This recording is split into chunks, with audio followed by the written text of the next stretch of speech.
Hello, legends. Wow. So, my guest today, I've got to read off the script for this one because it will be right up our streets. What have we got? Today, Chris Thrall's podcast is all about turbulent childhoods, the scam, the medical scam, things going on in the sky, travel on the hippie trail in the 80s, or should we say, drug smuggling to Hong Kong and South America. Have you ever wondered what it's like to spend time in prison for life as an international criminal? Have you ever been betrayed? And of course, the drugs. There's always those pesky substances and addiction, which can often lead to a spiritual awakening. Let's go and meet Dicky East.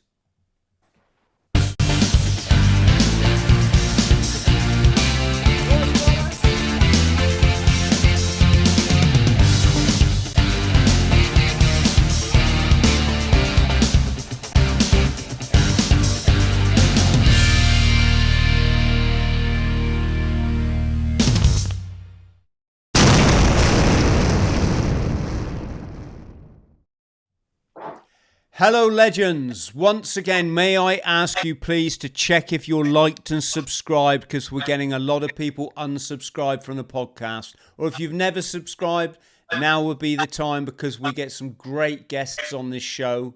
And we got quite a good angle on life that a lot of, or the majority seem to be missing. So if you can like and subscribe, that'd be awesome. And that just leaves me to say, Dicky, how are you, sir? Hello, man. Yeah, I'm good. How are you doing, Chris? I'm phenomenal, mate, and that's because I'm talking to you. Because let me just have a look here. Your website, show people at home. Dicky East, friends at home, has written a memoir called The Rocky Road, and it's all about, like I say, how a turbulent childhood can lead you to a life of international travel, getting banged up, being in Hong Kong, South America, all the things that I've done, but ultimately leading to understand things like chemtrails, understand medical scams, why we shouldn't take, can we say, procedures, and ultimately living a spiritual life. And Dicky's written a book. There it is, The Rocky Road, which I cannot wait to have a read of. And mate, there you go. Where are you in the world, Dicky? I am in Rickmansworth. Do you know Rickmansworth, Chris? Do you know Watford? Is it in Watford? Yeah, where are you? Where are you, by the way? Mate, I'm in Plymouth. I'm in the south. Oh, are you? Yeah, Yeah. so Watford. Just, yeah, Watford. Really? I was actually born in Bromley, so southeast London. But Oh, right. Oh, okay, yeah. So it's just north of London, really. And yeah, it really is turned into a suburb. It's a small village, really, called Croxley Green, but it's turned into a suburb of London. So it's in the M25. So yeah, absolutely. it's And getting why did I think for some reason you were Australian, or is that just? a lot of people ask me. They go, "Oh, where are you from?" Hmm, And English people as well. And I go, I'm English, you know. yeah. So I'm not quite sure. Maybe it's just sort of like a neutral accent. I'm not sure. So, fascinating chat. It's always fascinating to chat to people that have been in Hong Kong, because Yeah. I was when I was in the Marines, I watched the John Claude Van Damme film. He did a couple based in Hong Kong. I don't know if it was Double Van Damme or Double Impact or the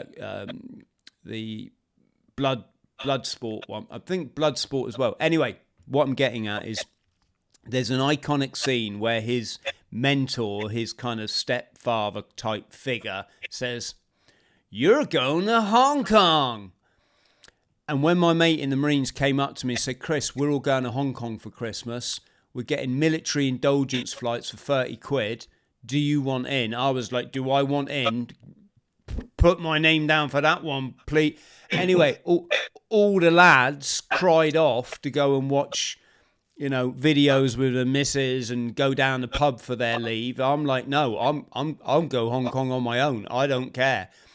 I spent, like I say, it was 30 quid, and I think I drank about 60 quid's worth of British Airways booze on the flight.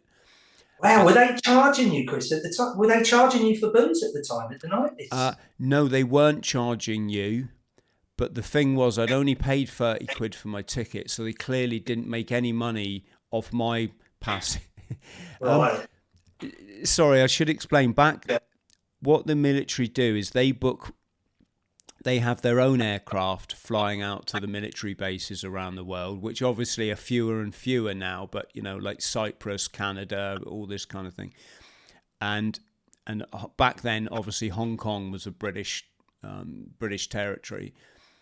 And what happened is, on the ones where they didn't have military aircraft, they just get a British Airways spaces on their flight, and they'd flog them, the spaces they couldn't fill, they'd flog to you just cheap as chips.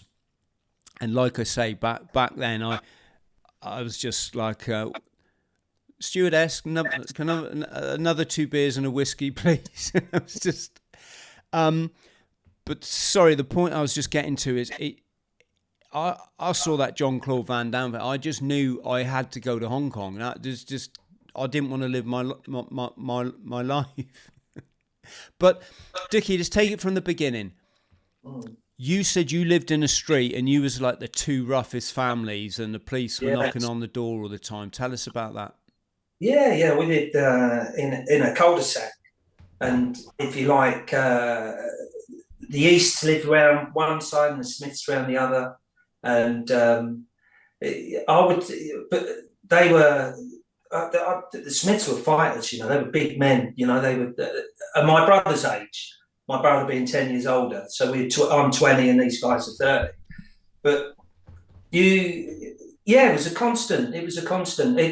What it does, it goes back slightly further than that to when my twin brother and I went to senior school, and our brothers and sisters had all gone through the same school, senior school. And when we got there, what you had is supposedly these very intelligent teachers that were worldly wise, if you like. And as soon as we got there, all they did was go, the East boys. And you go, what does that mean? And so we went about our business, going to class, and constantly you go, I hope you're not as bad as the ones that come before you. And when they reiterate that, Bernays would tell you this, propaganda. They just, and honestly, and then your brainwaves change. Then all of a sudden you give them what they want. So by the time we were like 13, we played havoc at school, it was just havoc then. And we sort of wanted to control you look back, don't you? And you go, I wanted to control my environment. So you was in control.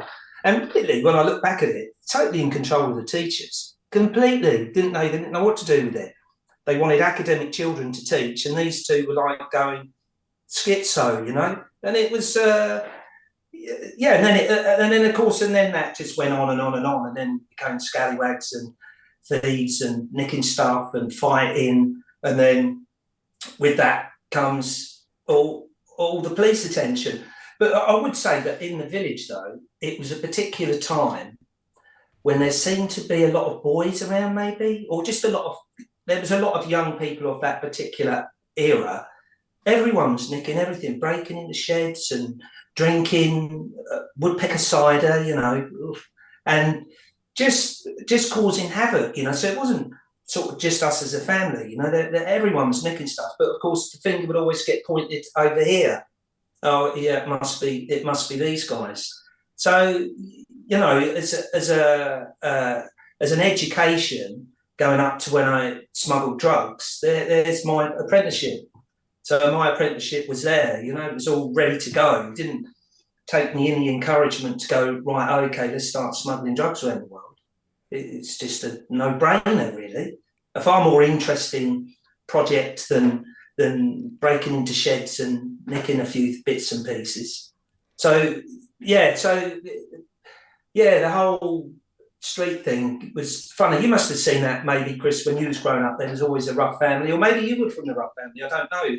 And yeah, oh crikey, no one wanted to deal with you. You know, you'd smack the teeth in. You know, I don't have any qualms with that. You know, if it came along, you know, you just talk your way out of trouble, don't you?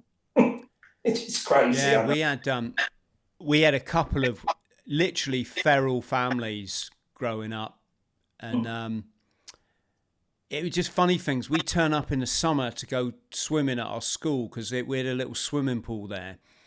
And I remember one time there were no teachers, and this family, they're just like, right, let's just go and pull the cover off ourselves. And I was, how brave are they? I would never do that. We'll get in trouble. And they just did not give a you know what. And then later on, one of them got done for drunk diving. Don't worry about the dog. One of them got done for drunk driving and lost his license.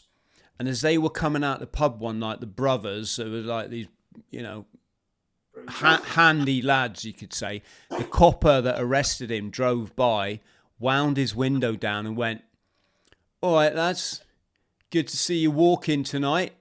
Right? They reached in the car, dragged him out the window, locked him in the boot of his own cop car, drove him up into the nature and tortured him all night. That shouldn't be funny. It shouldn't be funny. Well, it wasn't funny for me, Dicky, because I'd come back. I just got back from Hong Kong, so I was still in psychosis and mentally unwell from my crystal meth addiction.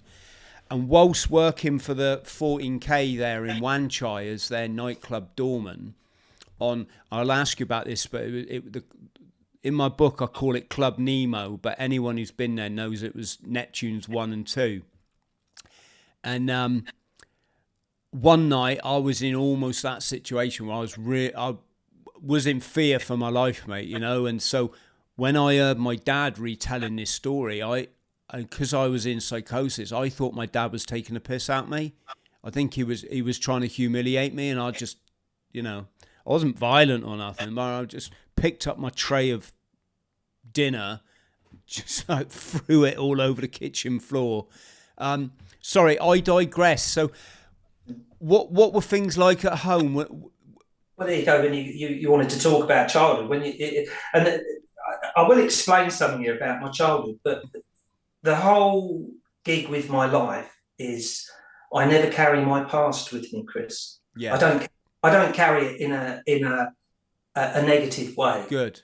You know, I could point at things and go, look, you know, this happened here in my past, but I never carry it with me. I'm forward thinking. I get on. You know, well, you'll see when you read the book. You know, there's a lot of falling over going on. The only reason I ask, Dicky, is that a lot of people don't make the connection between a turbulent childhood and struggling on drugs and mental health, domestic violence later in life.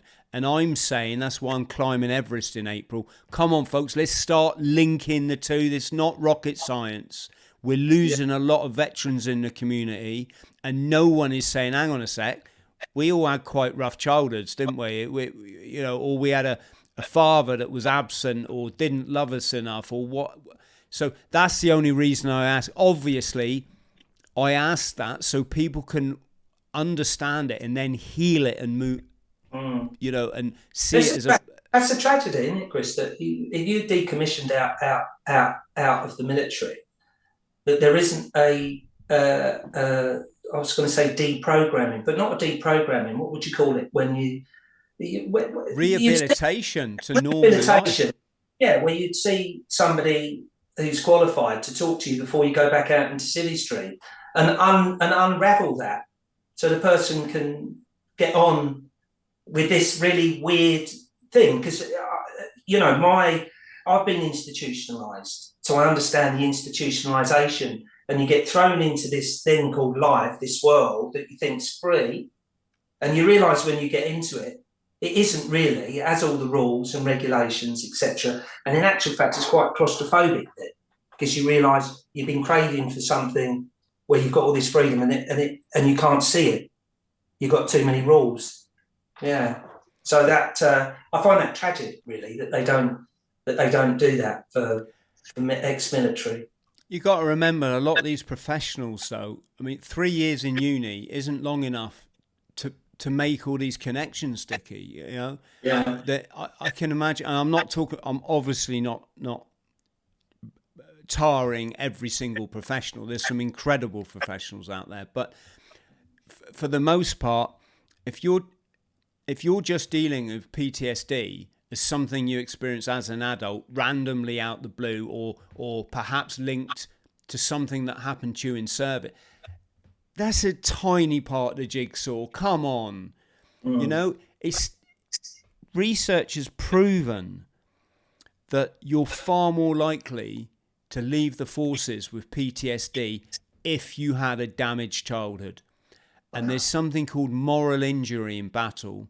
That's where you see something, you do something, you witness something that then becomes hard to deal with when you come back home. And statistically, the people that experience this the most are those that have had damage, that have had the damaged childhood. So I'm guessing because their mind is kind of, we're all a bit sort of ADHD, aren't we? Our mind is always working, always kind of questioning and perhaps blaming ourselves and this kind of thing. But interesting, isn't it? It's like you're compartmentalized, and then you come out and then you have the trauma in the military, and it's a trigger, and the compartmentalization opens up, and there's your Pandora's box, really, and frazzles your brain. Absolutely. But so yeah, sorry, go on. No, just back to you. So I'll ask you. Childhood. If I look at my childhood as being the runt of the litter, and like I said, I don't want to make this sound like I'm sort of crying over something, because I'm not. My twin brother is 15 minutes older, which was seemed to be a very important thing while we were growing up. But my father left when I think we were maybe about 4 years old. So he left a woman with 7 children being gone. The problem is that as we were growing up, there's obviously a lot of teasing going on in a house of 7. A lot of pecking order, bullying, etc. Just normal behaviour. But one of the things my mother did, which was really a tragic mistake, was to say that my dad had always said that my mum had picked up the wrong baby and I wasn't his child. All that did was fuel a situation till I was maybe about 14 or 15, where if anything happened in the house, with my brothers and sisters, it was pointed out that I wasn't even a member of the family. And you go, and then of course, when I look back on it, and I just think, you bunch of sick people, that's really sick doing that. What did you think you were doing? So I get that, and songs made up about me and all manner of stuff, and I just go, that's really odd behaviour. Why would you behave like that? But my mum fueled it, unbeknown to her. She fueled it by saying that I wasn't even a member of the family. Yeah. Yes, pretty. Some of the behaviour of parents back then was pretty deluded, weren't they? Yeah, really. And then my mum got she basically just dropped a guy in who became our stepdad, but she sort of married the gardener in the end. The gardener came round, Fred, and then she married the gardener, and then he became our stepdad. And but the powerhouse, if you like, with my brothers and sisters, were my sisters, and of course, and they would drive all sorts of vindictiveness towards this guy called Fred, and to even that was just, I didn't understand that at all either. How to demoralise this guy, just demoralised him, and I just thought that's a really odd. Even that's odd, when I look back at it. But yeah, so that's my childhood, really. I was teased endlessly. It just went on endlessly. And I think when I became aware of it, because I became aware of it. I changed how I dealt with everyone. Because, do you come from a big family, Chris? Do you come from a big family? Uh, 2 sisters, 1 brother, Right. So, lots of step parents. oh, lots of step parents. Right. Oh, okay. Yeah, So in our house, arguments were won by volume and not content. Always by volume. And if the volume didn't work, you got to smack in the teeth to prove the point that my argument is right and your argument is wrong. So and after a lifetime of experience of that while you're growing up, you realise that if you can argue with content and be articulate and informed, then I just used to wipe the floor. Then it was all over. All of it, everything stopped then. so question for you, mate. So you're clearly on the spiritual path, or you certainly peeled off the layers, because we're born spiritual, aren't we? And society just like clugs us down with all this nonsense, and you got to like peel it off. Was an important part of you being able to move forward and move away from, let's just call it, a bit of a riotous lifestyle. Did you have to forgive did you have to understand your parents and then? Oh my parents. Yeah, absolutely. Yeah. No, I didn't carry anything of negativity. No negative thoughts about my parents. I can look at it and analyse it as what it is, but I don't. I'm not judgmental with it. There's no judgmentalness there at all. Yeah, I don't. Yeah, and my mum's passed away now, and well, both of them are passed away. And talk about a spiritual pathway. So, have you ever read the Tibetan Book of Living and Dying?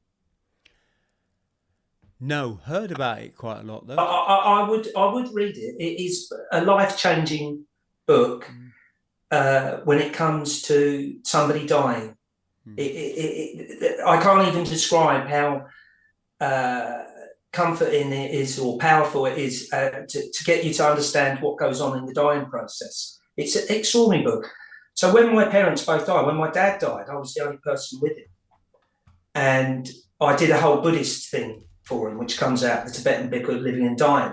So to allow his soul to elevate out of his system and go, I did a whole meditation thing for an hour while I sat with him in a ward with curtains around in the most, I don't know what you would call it. It's not a nice environment to pass away in. And then with my mum, I did the same process. I was the only person when she passed away, and I did the same process with her. And so I took that as an honourable position to be in. I was really honoured. It didn't make me cry or anything. I was really honoured. In a sense, I felt like they'd asked me to be there to help them go. So, and I know I've explained that to a couple of. I used to work for MenCap, and the girls in MenCap would go, "Are you all right, Richard?" And I go, "Whoa, hold on, I'm fine. There's no, I'm quite comfortable with death. If you're not, that's for you to deal with. But I'm not uncomfortable with death, Chris. You've got to be going somewhere better than this, right?" Yeah, that's the only way. It's the only way I can look at it. Listen, if you believe in reincarnation and you reincarnate and learn lessons, the last time that I reincarnated, I don't know where it was, but I didn't do a very good job, and they sent me here. Do you know what I mean? Do you look at it? That's how I look at it. I think, God, really? Am I allowed to swear? What do you reckon? I was going to say fuck yeah, but I promised people. Yeah. I promised people I'm going to try and stop swearing because. Okay, I'll throw the odd one in there because I really fucked up last time. Yeah, I fucked up, and they sent me here. Said if you're going to fuck up again, we'll send you back there as well. So, yeah, here I go. I'm not coming back here, Chris. By the way, makes you wonder. Makes you wonder what Sadiq Khan did in a previous life, doesn't it? He must have been doing stuff with donkeys. Do you know what I mean? And like. This is his penance. Naughty boy. Leave the donkeys alone, Sadiq. Come on. I think he's in a perpetual cycle, mate. I think he owns donkeys, doesn't he? Right now, he's got a donkey sanctuary. Oh, there you go. There you go. So yeah, friends at home, I'll try and remember to put a link for the Tibetan Book of Living and Dying below the podcast. You can grab yourself a copy alongside Dicky's wonderful book, which I've been showing here. Lovely cover, mate. I love the simplicity of it. Yeah, do you want to hear something about how I got back together, or you want to talk about the? Well, let's. The cover's quite interesting, really, Chris, because just to jump in there, because I was informed that if you wanted to do a cover for a book, which you will understand now because you're self-published, aren't you? Well, I was traditionally published. Yeah. By three publishers, one in Hong Kong, two in London, and then to be completely frank, Dicky, I thought I had such a bad time with it. I genuinely think publishing is legalized criminality, that I founded a company called Surf Books. Right. So yeah. I thought that was you. I thought Surf was you, but it's not. No, Surf Books is me. Right. But I had three other companies before. One still publishes my memoir in Hong Kong. Very nice chap called Pete Spurrier, who owns Blacksmith Books. He gave me my first publishing deal, and we were the bestseller over there, which is always a nice thing to achieve when you've been chronically mentally unwell. And no, I looked at it. I thought, do you know what? I don't want the headache of dealing with like legalized criminal. I mean, I was getting, sorry, friends at home, but since Dicky asked, I may as well explain. I was getting commission checks for like 25 quid for a year. And I thought, hang on a sec, are you telling me, like, I couldn't sell 12 books in a year and through my own company where I could have a 2 quid markup, I'd make that 24 quid like in a day. Yeah. So I sacked them all off, mate. Started my own company, Surf Books, never looked back. Would recommend any author does the same, because it's nice and that seeing your book on a bestseller list and all that sort of stuff, but it's even nicer having complete autonomy and control over your artistic work. Yeah. Yeah, I didn't realise writing was artistic. It's quite naive, I know. You know, you get to this age and you think that's quite naive, but it is artistic. I didn't realise, and of course now dealing with the book world, if you like, publishing world, the snobbery. If you're not, it's one of those things as well. If you're not in the gang, you're not in the gang. Well, you know, I started writing my book with paints and brushes, you know, because I took the art side really seriously. And then one of my Marine buddies said, "Chris, you don't write like that. You got to use crayons." So just to tell you about that cover then, Chris, just a quick one. Go on. When I researched it, it said, you've got to go to the professional designers and all of this sort of codswallop. It's all bullshit. All of it's bullshit. So I went to see my friend's daughter, who I call my friend's daughter, but she is a friend. And I said to her, "Can you paint me this picture?" So I have this piece of art in my treatment room. And I said to her, "Can you paint me this picture?" And I described that book cover, and that's what she came back with. And I said, "Yeah, that's it." And then my son did the graphics on did all the graphics on it.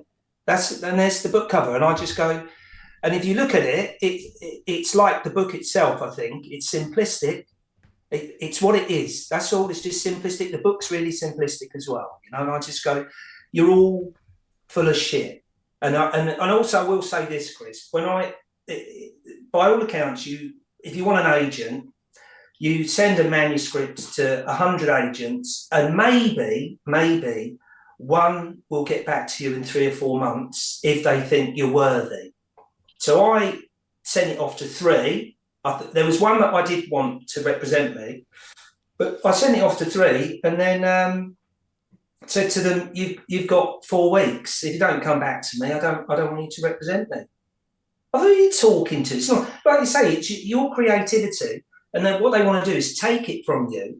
And as someone said to me the other day, if they take it, they go to the publishers. The publishers will take all of the creativity out of your book because they've got to, that editor has to justify their position. So they'll take your finished manuscript that is quite acceptable, just needs a couple of little edits for punctuation, but they take the personality. And that's why the bookshelves are so full of mundane. The most mundane book, I can't find a book that's worth reading, Chris, you know.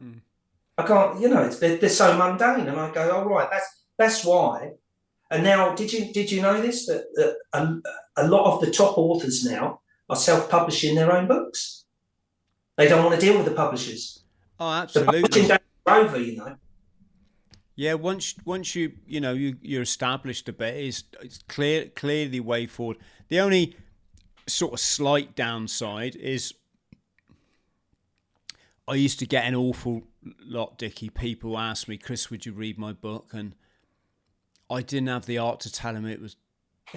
I'm trying not to swear. It was utter cod. You know, it was shite. And here's the thing. What's the thing here? Is it like anyone can write a book and get published, so your 4-year-old can do some stuff with crayons and that, or is it supposed to be that there's an acknowledged kind of benchmark for the art level and skills you're supposed to achieve to put a book out? And I'm not judging on that. I see how much writing a book means to people. I also see different stuff. Like some people, they write their book, it goes off the publisher, and they don't care what the publisher. They're just so like enraptured with getting a publishing, and I'm like, I'm never like that. I'm on the editor's back going, no, you can put that joke back in, mate. My Marine buddies will find that hilarious. I don't care about anyone else. And no, that word there don't change it to that. It's never meant to mean that. It's a unique word that I made up or some. Anyway, it's a funny old thing. But Dicky, lovely book cover. Like I say, Friends at Home, there's a link below. It really does make you want to read that. And I wish I'd probably gone for more of that kind of style on my Eat and Smoke memoir, because Eat and Smoke was a story of a lost young man who really didn't find himself in Hong Kong, or found a bit of himself in Hong Kong. And I did work for the Hong Kong Triads. I was the doorman in Neptune's, and that's just a fact. But because the book was published on the back of that, it gave all the kind of wannabe gangsters and thugs out there like, oh, this guy thinks he's a triad, you know, and like, I'd never said that. Of course, I'm not going to say something I never was. It was ridiculous. The value in it is I wrote it from perspective of somebody in psychosis. So you're reading a book that completely explains madness and how it sets in from the perspective of someone that's mad. There you go, folks. There's a link below if you want to grab a copy of any of my... I've got 3 memoirs.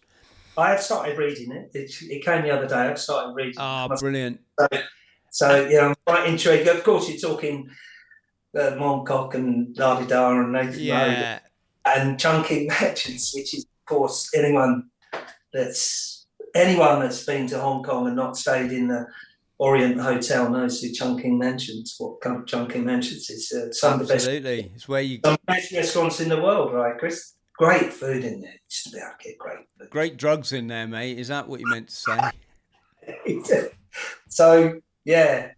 Sorry, Chris, I will go back to something that I wrote on the back of this book, which obviously I employed an editor, so I had total control over what was being edited out or not. But on the back, she did say to me, we might want to take this section off. We want to big the book up and not be negative. Because on the back of the book, if you've read the second paragraph, it says, if you're a literary snob, put it back on the shelf. I don't want you to read it. I don't want you as a literary snob to pick over, and so there should be a full stop there. And do you think that's in the right tense, darling? Oh, well, put it back then. If you can't read a book and enjoy it, don't bother reading it. Don't even know why you're reading. Do you, Chris? Sit back and enjoy a book. A book's about enjoyment. It's a wonderful, wonderful thing. Yeah, sit back and enjoy it. So I wrote that, and she said to me, oh, maybe we should take it off. I think she thought I had a selling technique, and I didn't have a selling technique. It wasn't about, I meant what, I mean it. I don't want you to read it. Put it back on the shelf and go over there to Charles Dickens. See if you can get on with that. You know, it's a load of old toffee. So, Dicky, I'm really keen to hear your story. Where do you remember your first fist fight? Probably not, actually, because I used to, myself and my twin brother fought from the day we were born. I mean, proper, you know, we'd poke each other's eyes out and smash our teeth. And that went on till we was into senior school. When we got halfway through senior school, that sort of stopped, and we respected each other and sort of loved each other, really, and realised that we were a unit. Then we became the twins, really. So, but a fist fight, I do remember being at school, and maybe I was about 14, maybe, and there was the big guy in the year, the big guy being the bully, and he had a big mate, and they used to go around bullying. And I said to my mate, I'm going to punch his teeth in, you know. And this bully came walking along in the playground, and my mate went, yeah, Rich reckons he's going to smack you. I thought, no, you know, I was just talking about him, really. Did I really want to fight him? Not really. He was a right lump. I was small. He was 6 foot already, you know. And anyway, he goes, oh, yeah, you know, and grabs me, you know, one of those sort of wrestling type things. And the teacher came along, the sports teacher, to take that up the field. And I thought, and I don't know if you can relate to this, Chris, but I felt him when he was on me, and he had hold of my shirt, and the teacher said, take it up the field. And I thought, he ain't very strong, is he? He had hold of me, and I thought he was a weakling. I got him up the field and gave him a kicking. Then came back into the school, because the big, you know, with the big, all the kids, you know, you all want to get into the fight. So this great big crowd around us while we're having a punch up. And then all the teachers came up and it got dissipated. In my wisdom then, I went and got my mate and said, here, I'll come up to this class. And I went up to the class where these two were in a class at lunchtime on their own. And I said, right, okay then, you two, I'm going to take you both on together. Do you two fancy that then? No, they didn't want it. 2 of them, I offered them both out. No, Rich, no. And I thought, oh yeah, there you go. And now he was in his position now. He wasn't the alpha kid at school. He was nothing. In actual fact, he was very weak, and what he did was intimidate everyone with his height. He was pathetic. So that was, yeah, so I suppose, but potentially that could have been the first sort of real fight. Yeah, I gave him a beating, the bully. Is your brother still with us? Yeah, my twin brother is. Yeah. But he's much bigger than me. Next time you see him, right, casually wander past and backhand him in the balls, and just say, "Oi, let your guard down." That's what my son does to me. He does. Right when you're not expecting it, he goes, "Let your guard down, Dad." Yeah. So let's get on. I'm keen to get on to, I mean, the whole criminality thing. That seems to have changed these days, doesn't it? It doesn't. It's not a nice environment. Well, it was a rite of passage back when we were growing up that you went out and robbed. Not everybody, and I absolutely in admiration for people that didn't go down that path, but definitely it seemed to be a thing that you went out and robbed people, and your crimes got more and more, can we say, until the point where you'd be facing some serious prison time if a court, you know, convicted you. Also, Chris, I would say you get to a particular point where you see where your moral line is, if you like, if moral is or ethics. You just think, oh no, I could never burgle a house. I did all this other stuff, and it felt like an infringement on someone's privacy, and that was my line. Do you know what I mean? You sort of elevating yourself with bigger crime, and came to burglary, and I thought, oh, I don't like that. And there's the proof that I'm not a psychopath, because I had empathy for the people that live in the house. Do you see what I mean? Yeah. So yeah, go on. That rite of passage. Anyway, fighting in the pub and nicking everything. So how did your life progress then? Did you get a job in England and then think, hang on, I'm going to go travelling? Well, because my brother Dave, when you read the book, you'll see. So Dave was 10 years older, big brother. What all the reputation of the family was based on was this biker that used to go around robbing drug dealers and beating people up, etc. And he was a big bodybuilder, and it was all based around him. So really, we had this adoration, which should never be there. Really, you should never put anyone on a pedestal. It's not healthy to anyone. And so when we got to 16, but I went and got a job as a paint sprayer. I loved it. And when I look back at that situation where I was a paint sprayer at 16, went to the garage, and the guy had me, I know spot welding, and people don't know what spot welding is. It's a very simple procedure, but he had me spot welding on the first day I went to work. And then in 6 months, he had me spraying. I was spraying cars, I could see now on reflection that I was obviously quite adept at learning, and he allowed me to run. And then he'd go to the pub for most of the day and leave me in the paint shop, and I'd do everything. And so I did do that for sort of 2.5, 3 years, and then after that, for some reason, I sort of got. I don't know. I think my mates were all unemployed, and I fancied that, Yeah, I suppose if I look back at it, it's quite a blank area really to why I did. I think it was because they were unemployed and doing nothing all day and chirping on about how great it was, when it wasn't really. It was boring, and all you did was get up to mischief. And then I think about a year or so of that, and with my brother travelling to India for 10 years, he'd be going to and from India for 10 years. Sometimes he'd spend 2 years there, sometimes a year, sometimes 6 months. That, I thought, wow, what a travel, and it didn't affect many people around. It didn't affect my brothers and sisters, but I was like, wow, yeah, I fancy that. And then, if you like, but he used to smuggle drugs back. He used to smuggle smack back into the country. And then I was talking to him, being a bit of a scallywag and looking at money, and I spoke to him about the profit he was making. Honestly, Chris, I just thought, wow, if you had your head screwed on, I could be a millionaire by the time I was 21. I thought, that ain't rocket science. And that was it. Off I went to India on this wild crusade to start smuggling drugs, which was. And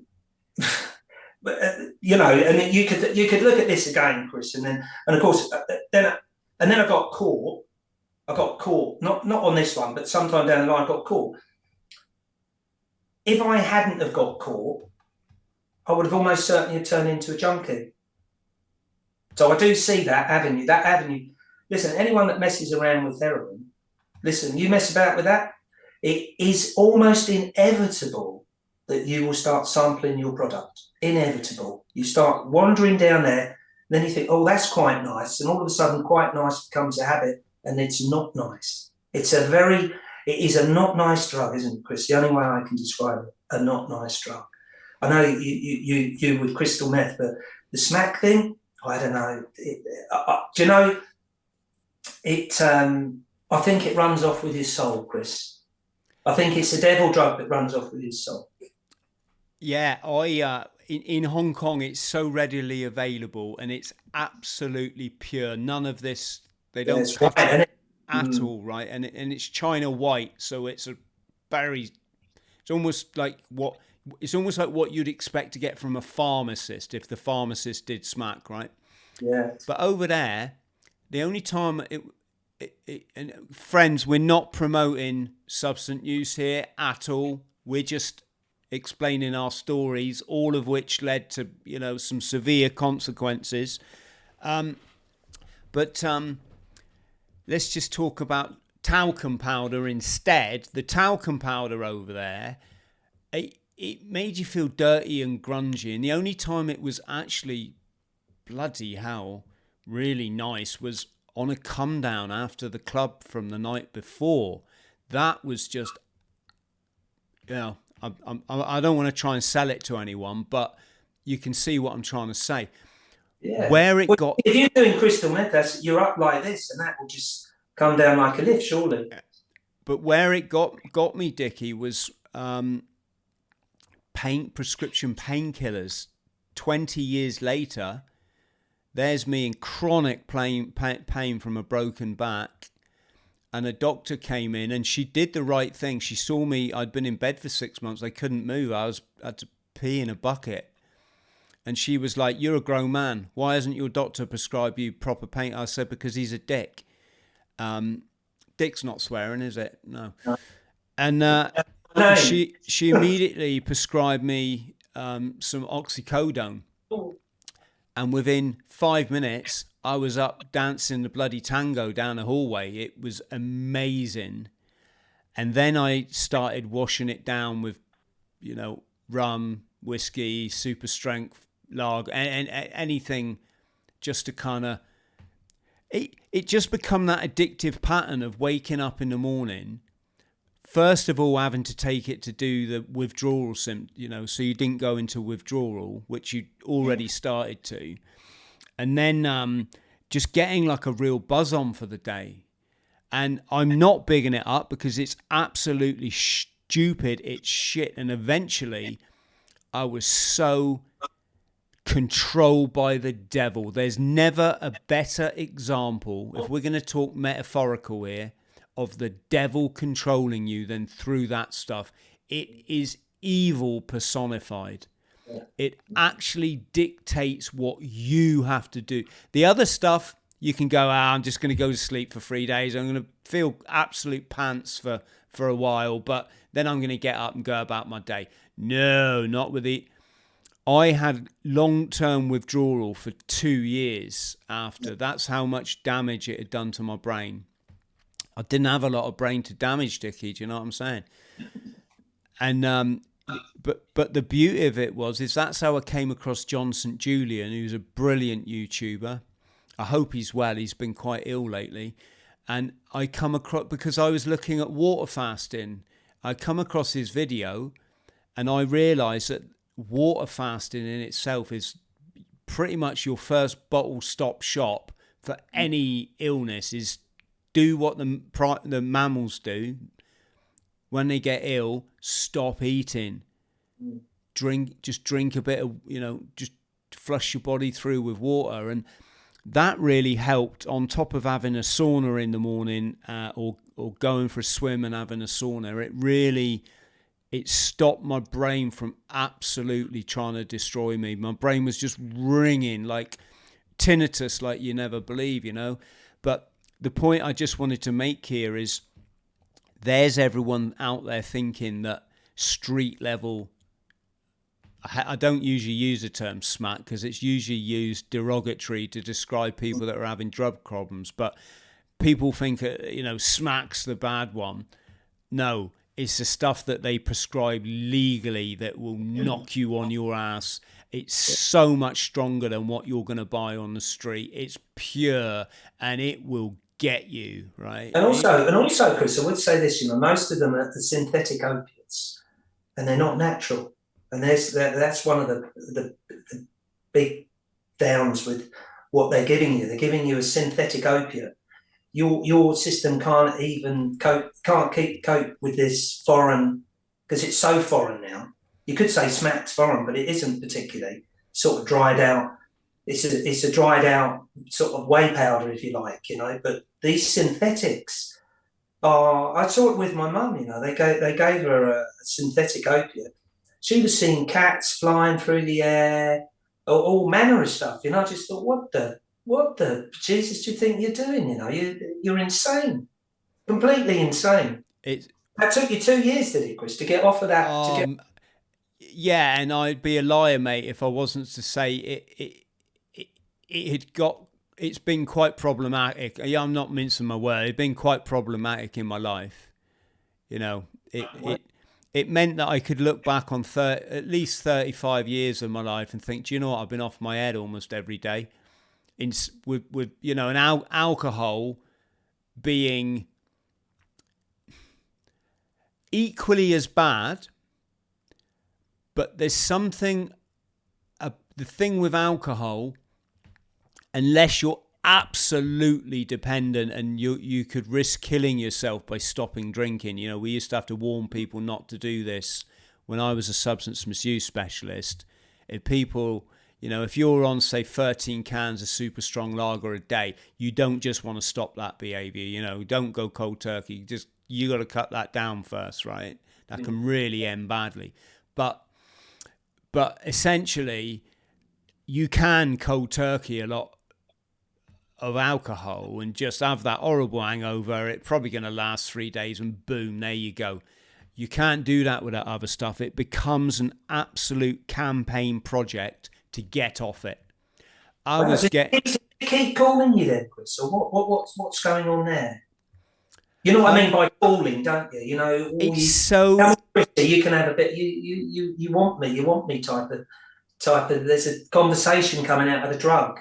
Yeah, really simple. It's that when you have a traumatized childhood and you know you've been through stuff as a baby and a toddler which no other adult has to go through, you're in flight or fight or freeze mode from the beginning of your life, right? Something that most people, this is why I said, when do you have your first fist fight? Because most people don't go through that until they have their first scrap, or they're in a road accident at like 35 or something, and they literally piss their pants like a baby because they're, you know, I say welcome to real life. Like some of us went through that trauma as babies. Now do you sort of get it a bit?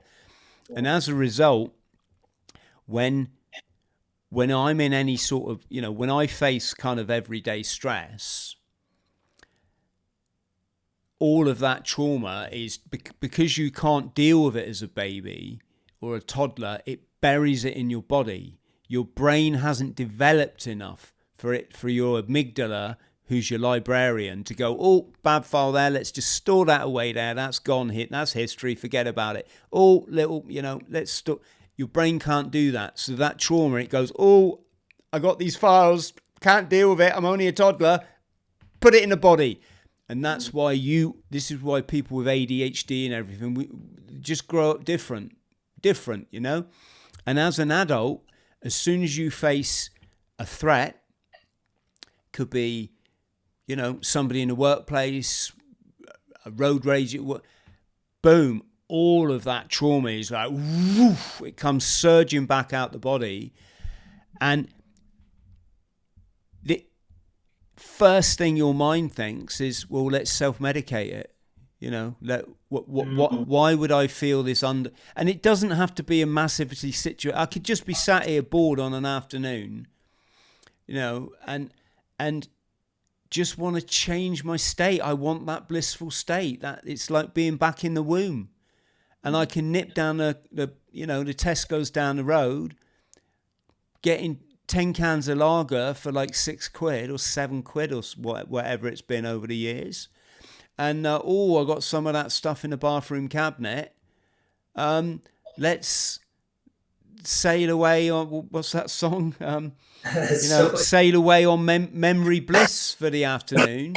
And then you wake up the next day and you think, do you know what?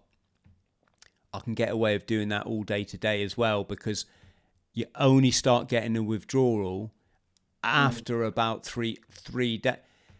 And then you hit that third day and you're like, fourth day tomorrow, that's withdrawal. That's when it's done enough changes to my brain that when I try and come off it, I'm going to suffer because my brain will be lacking that chemical. And then you do that fourth day and that's it then. You're like fifth day, sixth day, a year and a half later, 2 years later, you're still stuck on that hamster wheel. Really? Wow. Yeah. Still feel that. I've lived a life. I've lived my life. I'm going to rock up at the grave well worn out. Because I using that example there, when I did try smack a couple of times. Okay, the first time I used it, what it did, it took away. We're born with lots of worries, lots of calculations going on. And what about this? What about that? And what it did, it took away all of that worry, what I would call worry, all of that contradiction in your head. And I thought, oh, and I wouldn't touch it again. I wouldn't touch it because it wasn't real. And I understood, even when I was younger, it wasn't real. And I live with myself that has concerns and worries. We all do it. It's a normal. There isn't when you see these gurus and they go, oh, and you meditate and that's bullshit. They've got as many worries as you. Don't worry about that. Or maybe not as many, and they're able to cope with them much better. Doesn't mean they don't have the question in mind, because if you don't have a question in mind, potentially then I would go as far as to say you don't have a soul, because what's questioning? The thing that's questioning is you, not all the other stuff. It's the thing that questions and asks the questions. There you are. You're not the spacesuit, and you're not the weird, funky thing that's talking, chattering. You're the thing that's observing it. And I could see that even when I was young, and I wouldn't touch it because I just thought that's not real. I can't. Yeah. And you do a good description there. Yeah. Yes. Dicky, just bear with me here, brother. I just want to give say a couple of things. Friends at home, what a cracking podcast. I hope you like the banter back and forth and the sharing of stories, which is what we do on this show. If I could ask you, please, to like and subscribe. Also, can I say a massive thank you to everyone that supports us by becoming a YouTube member or Patreon or locals or on Buy Me a Coffee for as little as $1.99 a month. We couldn't do this without you. And the other thing I want to give a shout out for, as many of you know, I will be summiting Mount Everest in May, starting the expedition in April. I'm completely self-funded. I'm doing this to shine a light for all them veterans out there who are still struggling like I did massively and as you're hearing about. And I want to be shouting from the rooftops, we need to start making the link between childhood trauma and PTSD, and understanding that PTSD doesn't just have to be something from the battlefield. Everybody can experience trauma. And to understand complex trauma, we need to be talking about the childhood stuff. So if you can spare a $5, folks, to help me and my mission, that would be absolutely wonderful. There's a link below. So, if you talking about the childhood trauma, there is another sort of thing in the mix here. If you through a traumatic childhood, if you like, this seemed to be quite common when we were growing up, Chris. That there was always some uncle paedophile that was kicking around, or a paedophile teacher. It seemed to be just normal, and the other teachers would put up with it, etc., and go, "Oh, he's a bit strange," like Jimmy Savile, a bit strange, but now then, jingle jangle. I have a letter here from a young man called Dicky. Says, "Dear Jim, please could you fix it for me to come and do bouncy, bouncy, bouncy on your lap?" Ah. But my mum's brother, she allowed him in our house from when we were all born, and as my brother said, it was very lucky for me and him, the twin, that he didn't like boys, or we would have got buggered to death for our whole childhood, And this guy was running around our house throughout up until he was about 14, and when we got to 14, especially being the youngest, when Paul and I became 14, I think he thought that was the right time to not come back to the house, because also we were quite violent and potentially he was going to get it, because we were becoming aware of what danger this weird guy, because there's something strange going on, but you're not sexually developed and you're not quite sure what it is that you don't really want to be left in a room with him. That's for sure. But you're not quite sure, are you? Yeah, this guy's dangerous. But like I say, he didn't like boys. So in that respect, we were lucky. Or I'd be a different person. I'm not sure I could deal with that, because the other thing is, when I talk to some people, friends, etc., and they go, "Oh, Rich, you wouldn't understand. You wouldn't understand my childhood." And it turns out in their childhood, their mum wouldn't give them chocolate or something, and you just go, and I go, for God's sake, I wouldn't understand. I just go, get a grip. Being not given a sweet is not trauma. Do you know what I mean? And they can be really, really mild inconveniences, but they blame all of their adult flaws on some minuscule thing.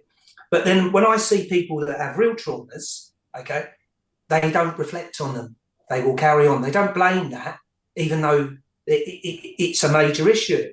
They don't blame it. They don't talk about it. It's buried, isn't it? They've hidden it, yeah. And you go, yeah, you wear it on a sleeve because mummy didn't give you cornflakes for breakfast. What about this guy? It's just that's a little bit of an irritant for me, I must admit. Trauma's a funny thing, though, because, I got a friend, Ollie Ollerton, who was also former Royal Marine, served in the Special Boat Service, and he's done a lot of stuff on TV, and absolutely super guy. And the route, and I think both of us have made it quite public, we've drunk a lot over the years. He actually got himself in, heard him saying on a podcast that he was a private security contractor. I believe it was Iraq, but don't quote me on that. And one night he got so ring bolted that he went out. He was in his car with his AK-47 and he got lost. And he didn't know where he was in quote unquote hostile territory. But when Ollie came on the show, unless I've misunderstood this, the epicenter of his trauma was being attacked by a chimpanzee at a fairground as a youngster. And by youngster, I couldn't really put a particular age, but maybe between the age of 8 and 12, I'm sort of guessing. And well, here's the thing. That's his trauma, and he has every right to it. And I can't judge it because I don't know how much. Do you know what I mean? If it's enough to make you nearly drink yourself to death as an adult, that's clearly that's his trauma, right? Yeah. Whereas I'm sort of like, when I got attacked by a dog, a feral dog on farmland, when me and my mates were playing one day, I would have been 7 or 8 years old. 7 or 8 years old, and we were playing with this farm dog. And we all thought it was great fun throwing this stick and all this sort of stuff. And then my mates decided that they had to go home for their tea. And me, because I always try to extend everything if I'm having fun, because I'm not, I'm missing out on something here. I'll continue playing with this farm dog, thinking I've got myself a new friend, And as these lads disappeared, this dog attacked me. And it jumped up, and I just remember it had my head in its jaws, and I could feel its teeth bearing down on my scalp, and it had me on the floor. Well, of course, I've gone into severe shock then, haven't I? I can't fight off a bloody wild dog. And it released its grip, and I stood there staring at it, and it staring at me. And then it just ran, and I just turned. When I got home, Dicky, I didn't even tell my parents.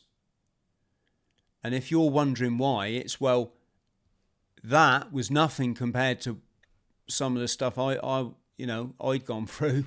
It didn't even like rank a 1 on I should tell my parents about that scale. It was to me, that's what happens to you as a kid. Horrible things happen to you. Yeah. And, and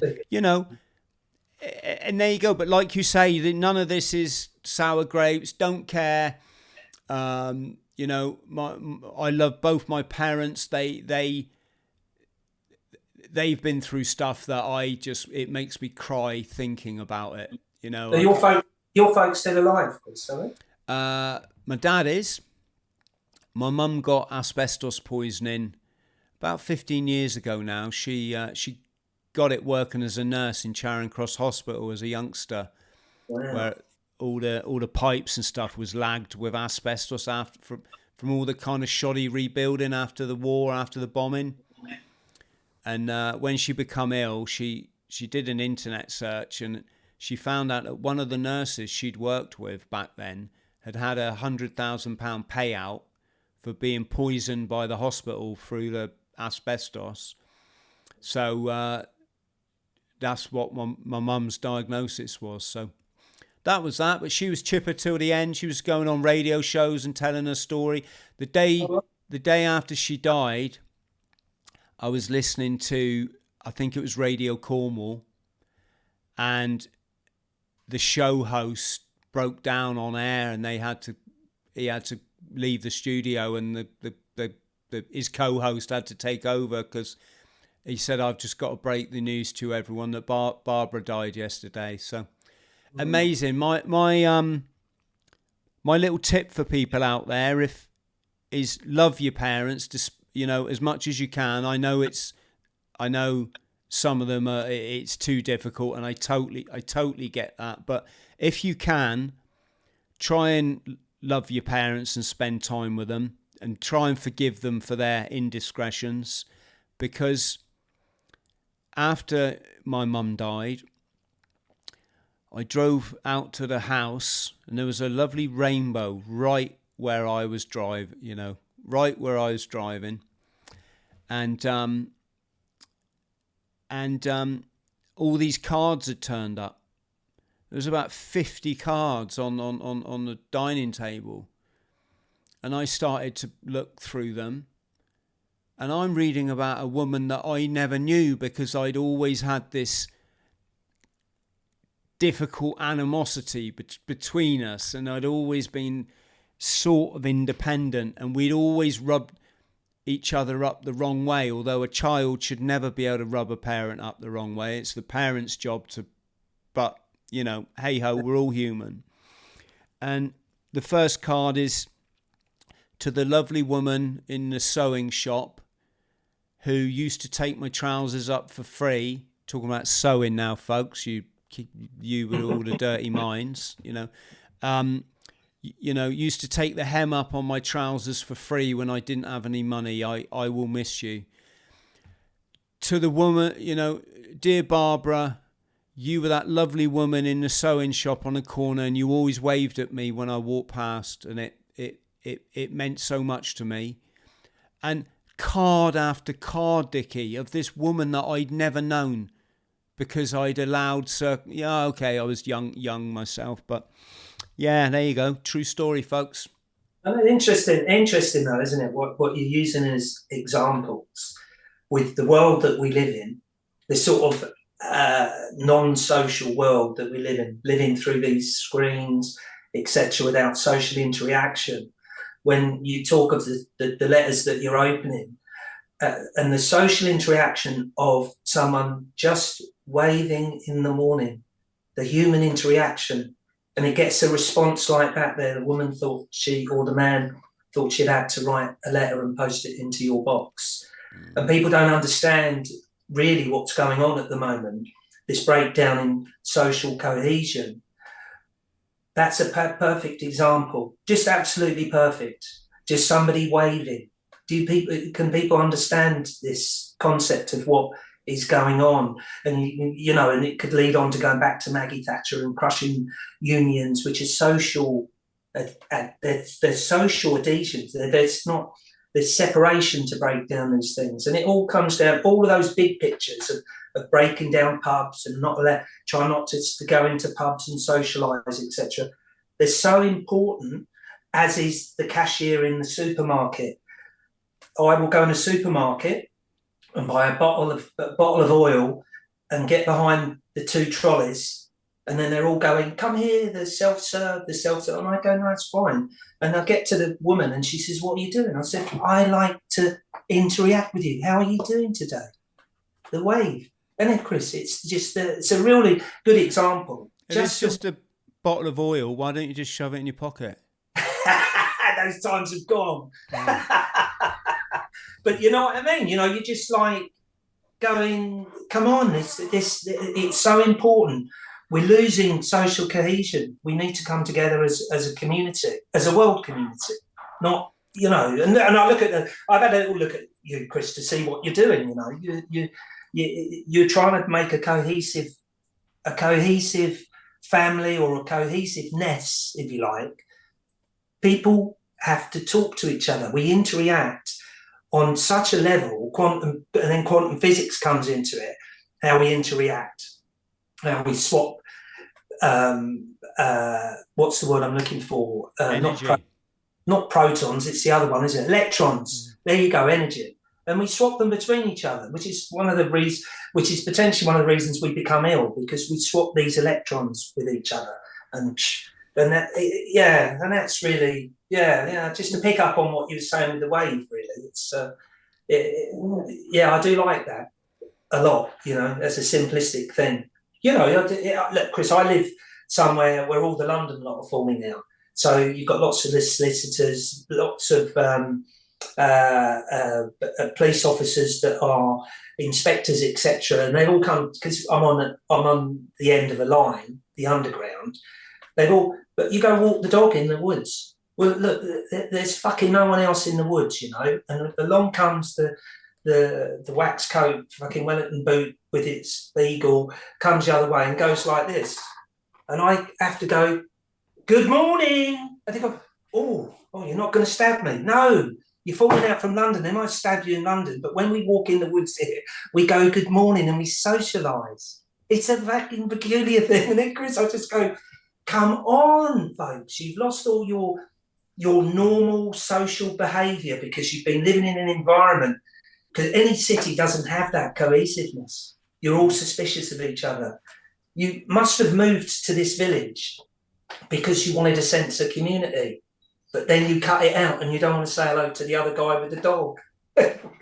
What is that? Explain that one to me, Chris. It's mad.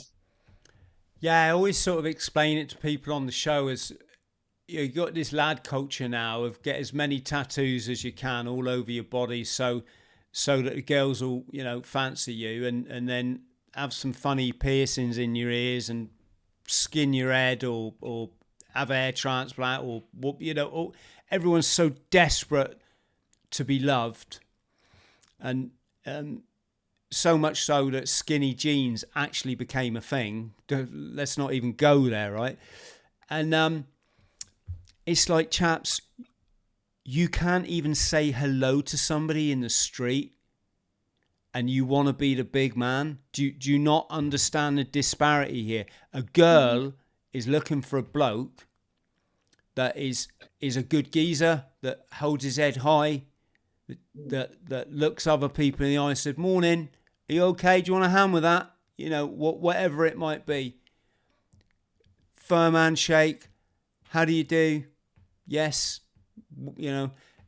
It's not difficult, but it's slowly been socialized out of people to the point now where,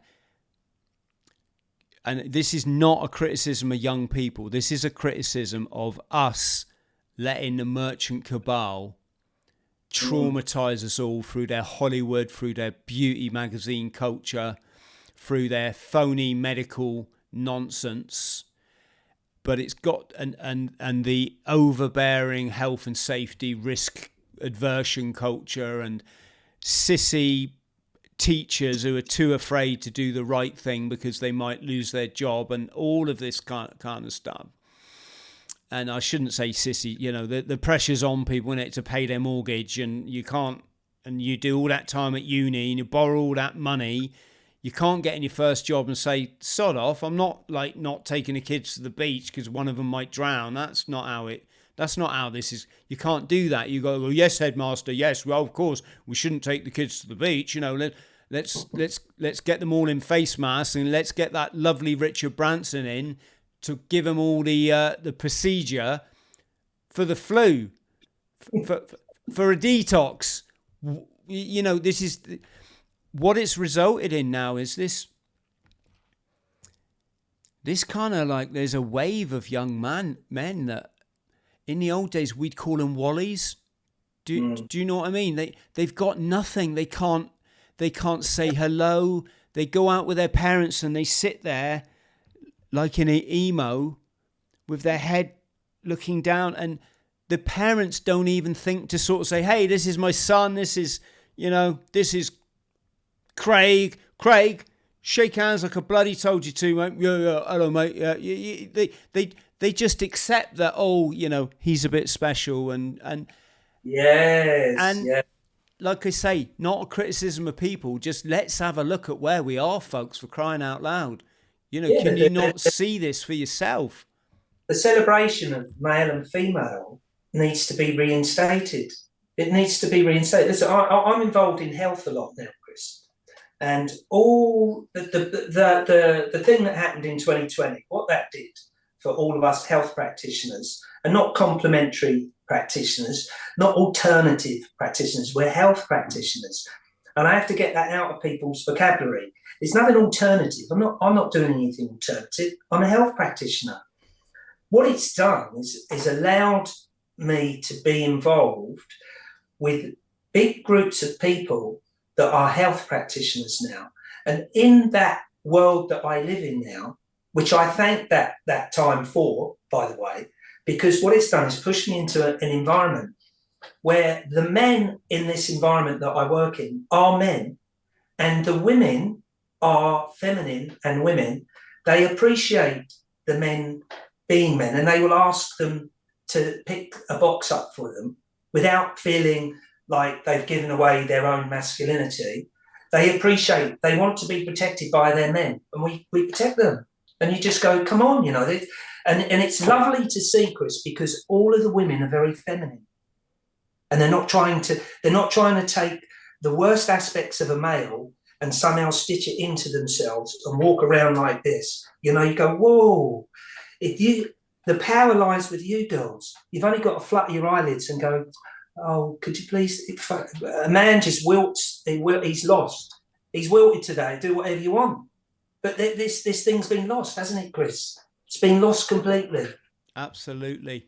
Dicky, I'm keen, as much as I love this making sense of the world and meeting people that are aware of what's going on, I'm also acutely aware this is probably the only chance I'm going to get to delve into your background, although you're always welcome back on the show.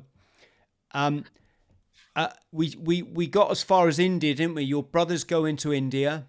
That was a place that was on the hippie trail where a lot of people headed for, and they hung out at Goa on the beach and smoked stuff. And so how did that progress then? You're looking at your brother going over there. Is he smuggling a little bit of this back and forth? He's been smuggling for 10 years, yeah. Yeah.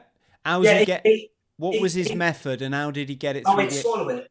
Swallow. Condoms, swallow.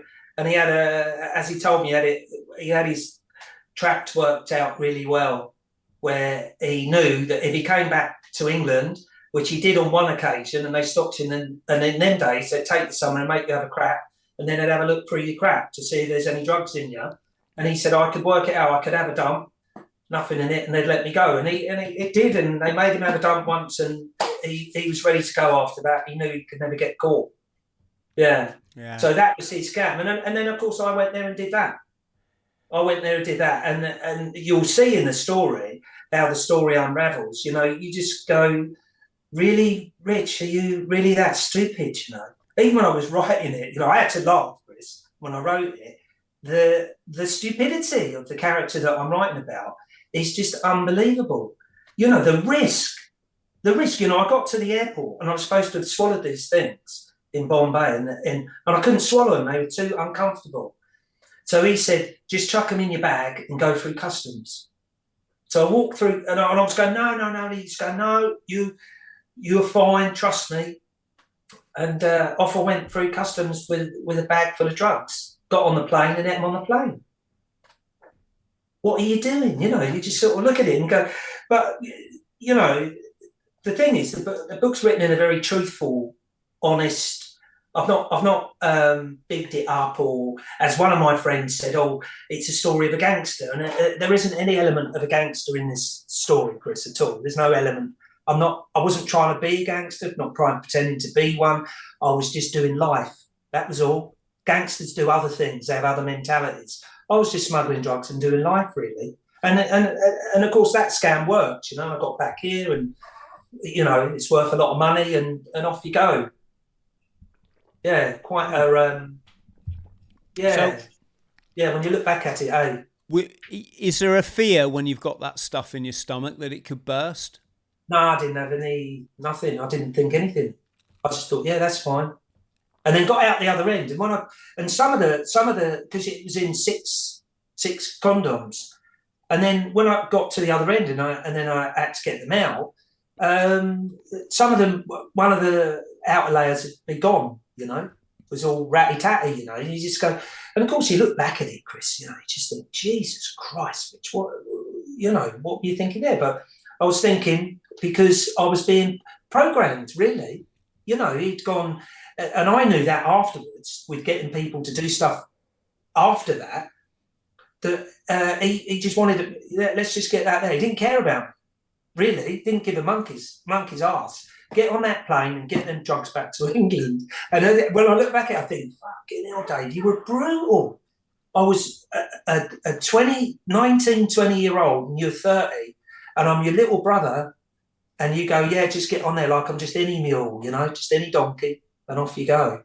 But I would say this, though, Chris, I would say this, for as much as what he did, and you'll see in the story that this doesn't happen once. He does quite a few things here that are that no brother should ever do to a brother. They're just outrageous. But he became a Buddhist monk in the end. I forgave him and used to go and see him. Do you know Sammy Ling? Sammy Ling, the Buddhist temple in Scotland? Okay, no, never heard of it. Okay, Sammy Ling, beautiful monastery. And the whole thing, shaved head, completely ordained as a monk, etc. You know, got a great mind, never pickled by the, not never pickled to a point, you know, but he still had his wherewithal after being a junkie for 10 years to consume that Buddhist philosophy and regurgitate it. I don't think he stood it particularly well, but he was able to read the literature, do the right thing, if you like, within the Buddhist world, and regurgitate what was written. And it is quite cool. I read some of the Buddhist stuff he was studying. You know, I couldn't make head and tail of it, to tell you on the street, because it was far too, what's the word, it's complex. I couldn't, but he could regurgitate it. And I used to think, well, you're still this really intelligent big brother, you know, and I used to find that fascinating. And then he told me something one day that shocked me. The monk was on a hit list by the Chinese government. Okay, they wanted to assassinate him, so he put it out into the monastery in Scotland that he wanted a bodyguard. So my brother, in his wisdom, put his hand up and said, "No, that's my role. I'm a bodyguard, and I'll protect you." And of course, the monk rejected him, and he said, "You know," and he couldn't work out why. The reason was because I look at stuff like Winnie the Pooh, really, as a simple bear. Buddhism is about non-desire, and you desired something, and you missed the point, Dave.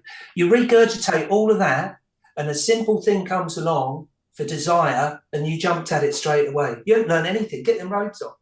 You didn't learn a thing. I thought it was really amazing, and there's me wandering around reading Winnie the Pooh and getting all the wisdom of the world.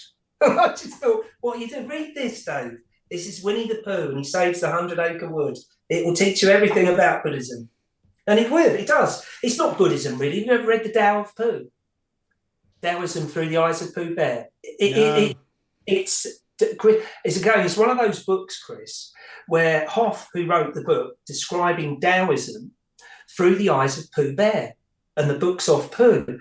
And he sits at his desk with Pooh Bear discussing Taoism, because Pooh is Tao.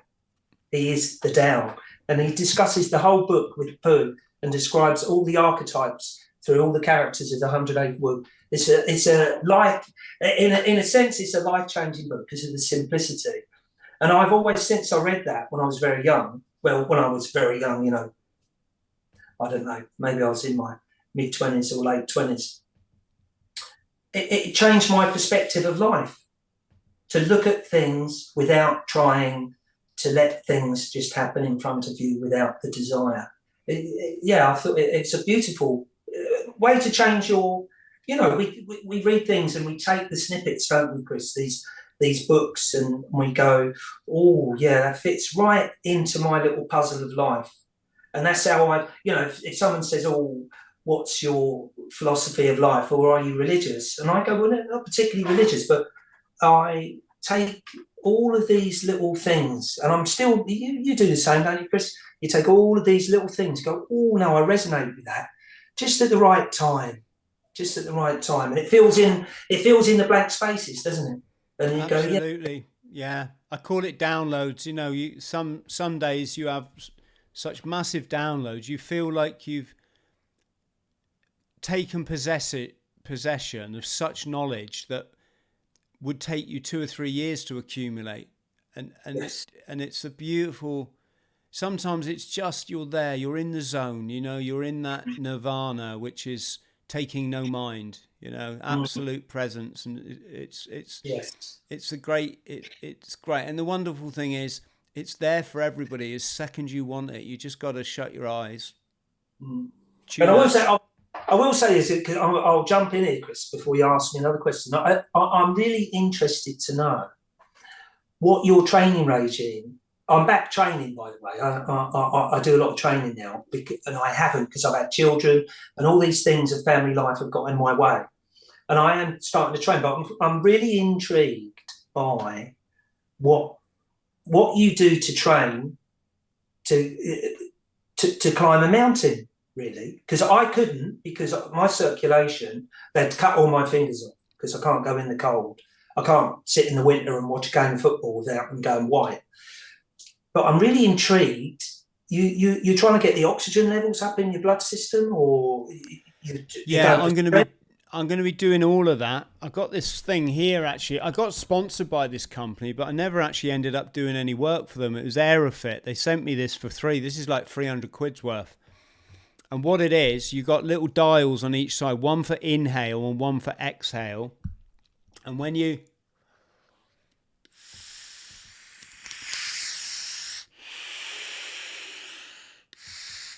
can adjust it to make it harder to inhale or harder to exhale. So you're putting your lungs under more pressure. So I'm going to start using this a lot more.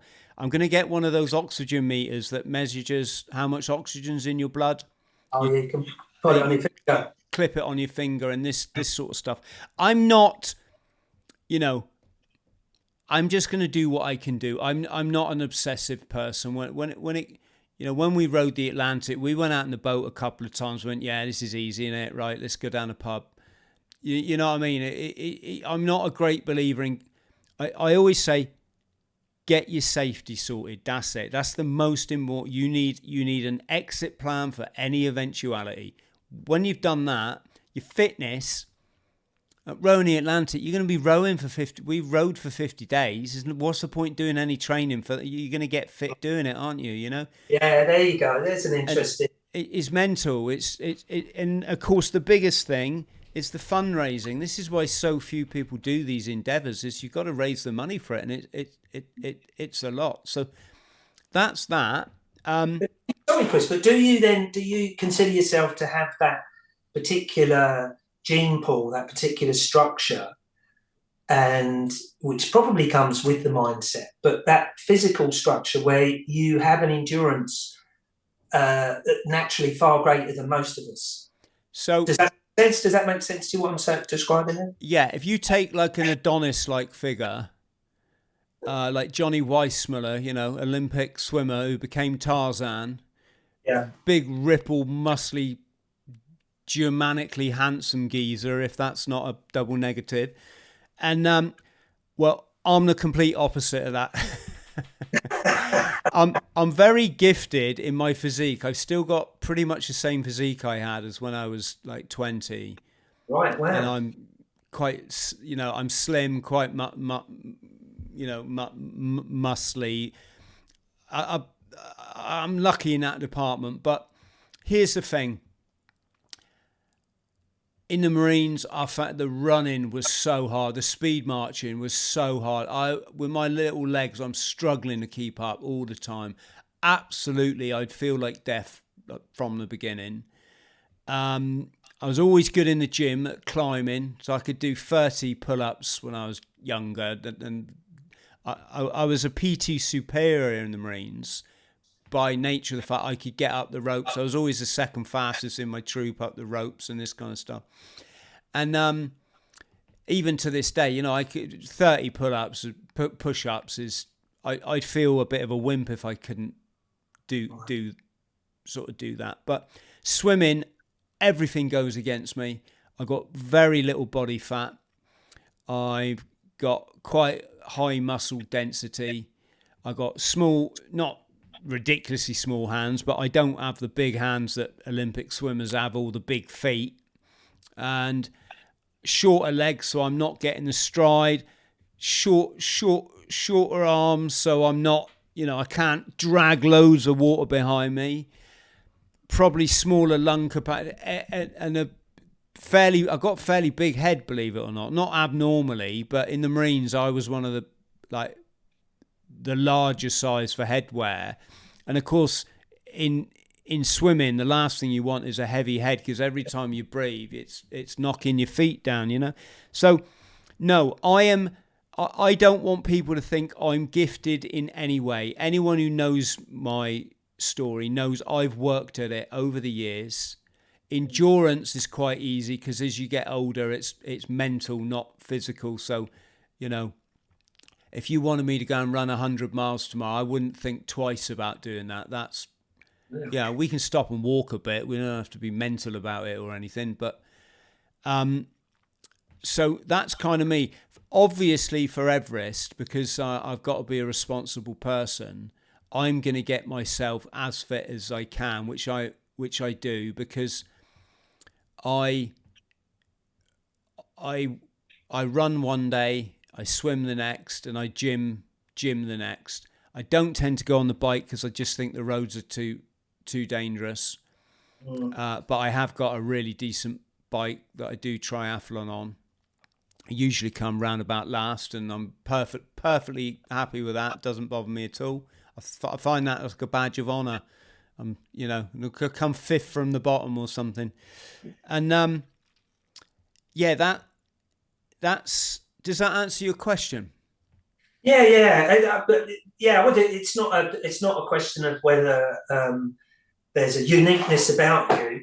It's just that some people do have a stamina. They do have a stamina. When I see you, I just go, oh no, he's got a stamina. He's got a nice base to start with. Not that the word special comes into it, but you do, like you just said to me. My missus says I'm special. Sorry? My missus says I'm special. In fact, she actually says you're special, like that. I don't know why she says it like that, but she must love me a lot. But the fact that you can go, that you can run 100 miles tomorrow if you like, suggest to me, because I couldn't. I'd have to focus myself. Hey, I'll bet you would. If someone put a gun to your head, in fact, I'm going to promise you. I could run it. You might not do it in any kind of Olympic time, but human beings are amazing. The running is the thing I practice the most, and that's because of the abundance of women in my life. You're trying to run away? I'm always chasing them, Oh, I thought you was going the other way. Yeah, no, they're always running away from me. Now that reminds me of a take that joke. It was Gary Barlow, and they said, tell us about your heady days of rock and roll or pop and roll, and he said yeah, it was the women. trying to smash the hotel door down as they were trying to escape. Yeah, that tickled me as well. So I want to come back because, traveling has been my life. I've absolutely loved it. And to be honest, I did kind of get off my head in pretty much everywhere I went, which I do not recommend to people. I have been... I've been on 4 or 5 expeditions now where people have died. Some through drug misadventure, some through adventure misadventure. And I say to everyone, there's one thing you shouldn't do abroad, and that's substances. You just should, The other thing is, don't go on the beach at night. That if you stick by them 2 rules, you won't go far wrong. Needless to say, I usually break all my own rules. But you've got to be prepared to take the consequences, haven't you? And I don't think a lot of people probably are, for the trouble they end up getting themselves in these places like Bali with 22 kilograms of heroin in their luggage. But no, I wanted to ask you about that because, so you were going back and forth to India. When was it you got arrested? No, just the one trip to India. Oh, okay. Just did the one trip, and then that funded another project, if you like, for my brother to send back a couple of kilos in the post, and that's where it all went pear-shaped. Then it all went pear-shaped. Tell us more. Then we all got caught. Well, it's quite embarrassing in a sense of somebody that is very. What would we say? I understand how the process works, Chris. If you get nicked, you just go away and go and get my solicitor. You don't even bother talking to him. No comment. But the situation, which I go through in the book, was, of course, he sends 2 kilos. It's coming to me as well, I might add, coming to my address. And then it arrived and I stashed it out of the way. And then I went to see him and he was nowhere to be seen. And it turned out what he'd been doing in his wisdom, he'd been bragging to everyone that he'd had this couple of kilos of smack coming to him, which obviously filtered down to the cops, and they come and arrested him because they thought he had a couple of kilos. Now, you've been nicked a few times, right, Chris? Or am I no? I've been nicked twice in my life. Once by military police, once by civilian police. Oh, okay. So when you get nicked, there's a process. They chuck you in the cells. So what happened was he got nicked, okay, and then they came and found me and nicked me, okay. But I had the drugs put somewhere else, so they nicked me. They couldn't do anything to me at all, I was innocent, and I just thought to myself, this is fine. I've been in and out of a police station throughout my whole teens. These people didn't. It was a game. And all of us used to be able to play this game with the cops all of the time. And I thought, well, this is okay. But what doesn't happen is the door opens in my cell and my brother comes in. And I go, and of course, then I sort of, what's the word I'm looking for? My brain closes down. And I think, what's this guy doing in here? I couldn't work it out. And then he comes and he goes, right, okay, look, I've got it all under control, but you've got the drugs. I want you to give them back to him. And I said, what are you talking about? He said, don't worry about it. I've got it all under control. Now, I was in the position of a 20-year-old, an idol worshipping somebody that knew how to deal with the drug squad. He'd been nicked 1,000 times, he fucked them off. He knew all about this system. And I'd made a mistake because what he did, he got me to give them the drugs, which got me fucking put away. And I got 4.5 years. And on reflection, I realised that the person that had the control and the knowledge was me, not him. They just got him and he wilted. He wilted. I couldn't, yeah, shocked me. So I just gave them my life, really. And that's how I got. And like I say, and on reflection, it did me a favour. It did me a favour, and if you look back over your life, and I wonder if you do the same, Chris, you look back at all of these different things, all of the times you tripped over, all of those moments to get you here. All of those moments got me here. I don't look at any of them in a negative way at all. And in actual fact, when I wrote the book, I laughed about them because I thought they were really funny, and the bloke that was doing it was really stupid. But it got me to where I am, and where I am is where I want to be. Thank you very much. And that's, yeah. So, yeah, but it did crush me for a while. Cooperating with the cops crushed me. He took away my power. My power was, I never dealt with the cops. You don't deal with them if you're that way inclined.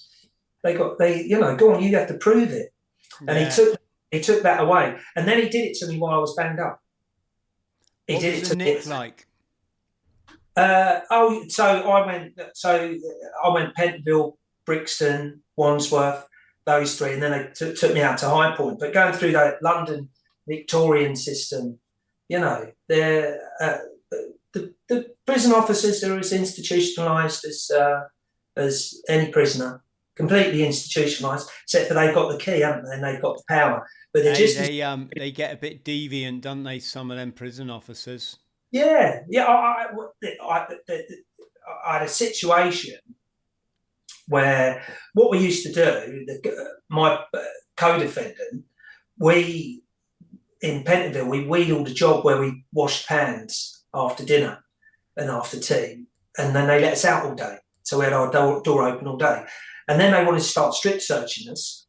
And we got together with all the other cons in Pentonville on remand and said, we're not having this, and convicts' rights, Chris, convicts' rights. You can't, we weren't convicted, we were remand prisoners, we weren't convicts, and you can't strip search us, and who do you think you are?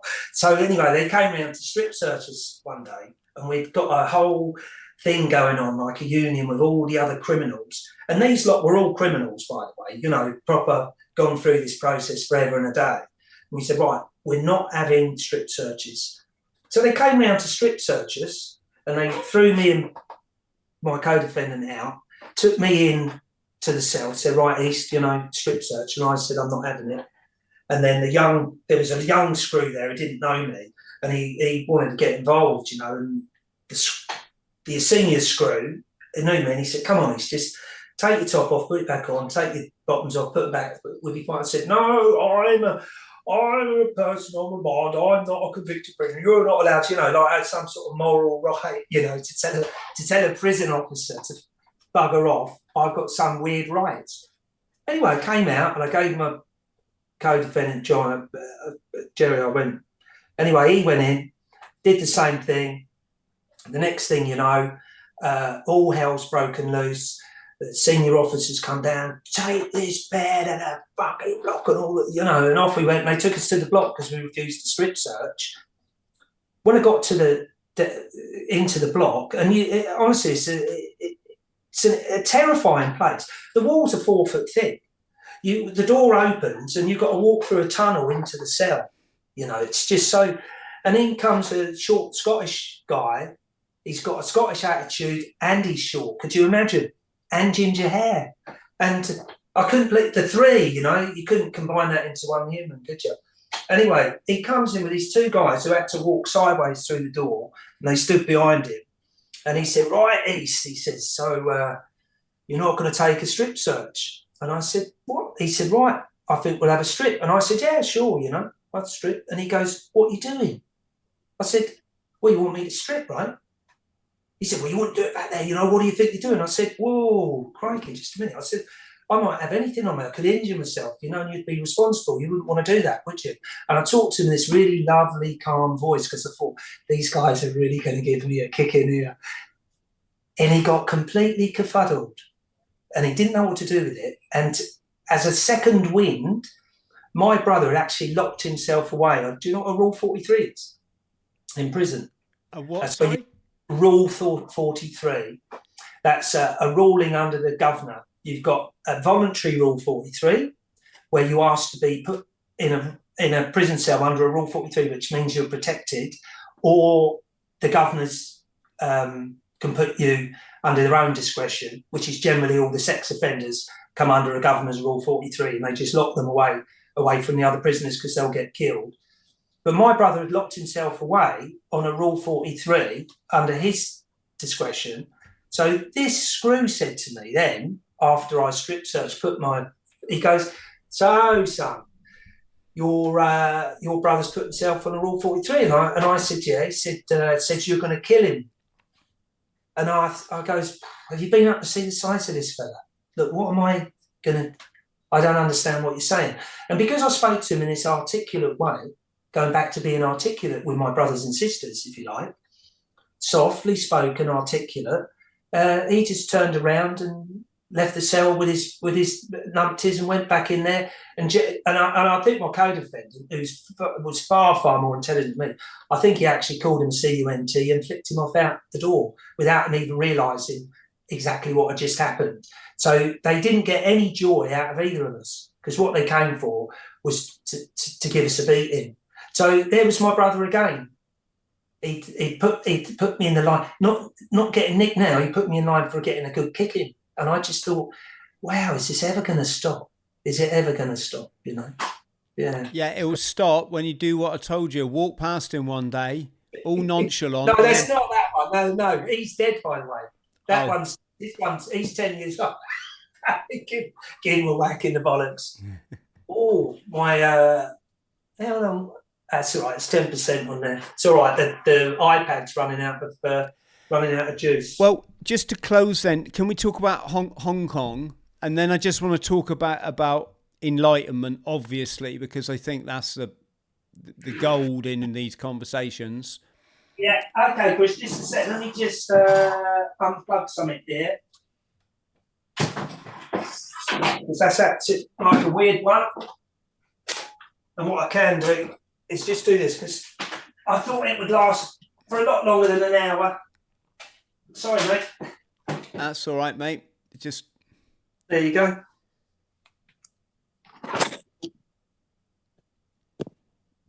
Right. There you go. Bit wonky now, eh? I'm a bit wonky. There you go. Yeah, brilliant. Yeah. So Hong Kong. Yeah, most of the. Go on. No, I mean, did you have a big travelling resume? Was it something you did for a period of your life? How did you end up in Hong Kong? I'm just fascinated to know. Right. So Hong Kong, when I got banged up and got convicted for the drug smuggling, 5 of my mates locally decided they were up and moving to Hong Kong. So I wrote to one of them while I was banged up. And then when I got out, they painted, or my mate had painted this picture. They're all teaching in Mongkok and all of this in the language school. We're doing wonderful, Rich, and we're out of England and we're doing all these wonderful things. And I thought, right, okay. And so I got out and shot off to Hong Kong. I thought, I've got to get out of here. You know, the whole travelling thing is, you can't get rid of it. Once you've started doing that, it's a sort of a wonder, isn't it, Chris? And off I go to Hong Kong. And it became apparent quite quickly that they did teach these, especially these two. These 2 of them were in Hong Kong, 2 of them were in Taiwan, and one of them was in Thailand now, and that's how they lived. And it became quite apparent that they were all smuggling drugs and gold everywhere. Yeah.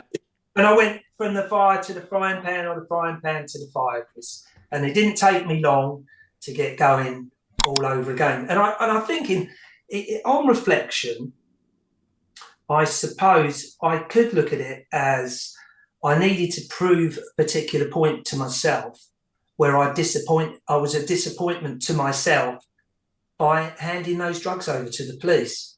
I was really disappointed. And so I carried on I carried on, did loads of other crime in Asia, doing fraud and credit cards and travelers checks, etc., and then smuggling drugs here, there and down Australia.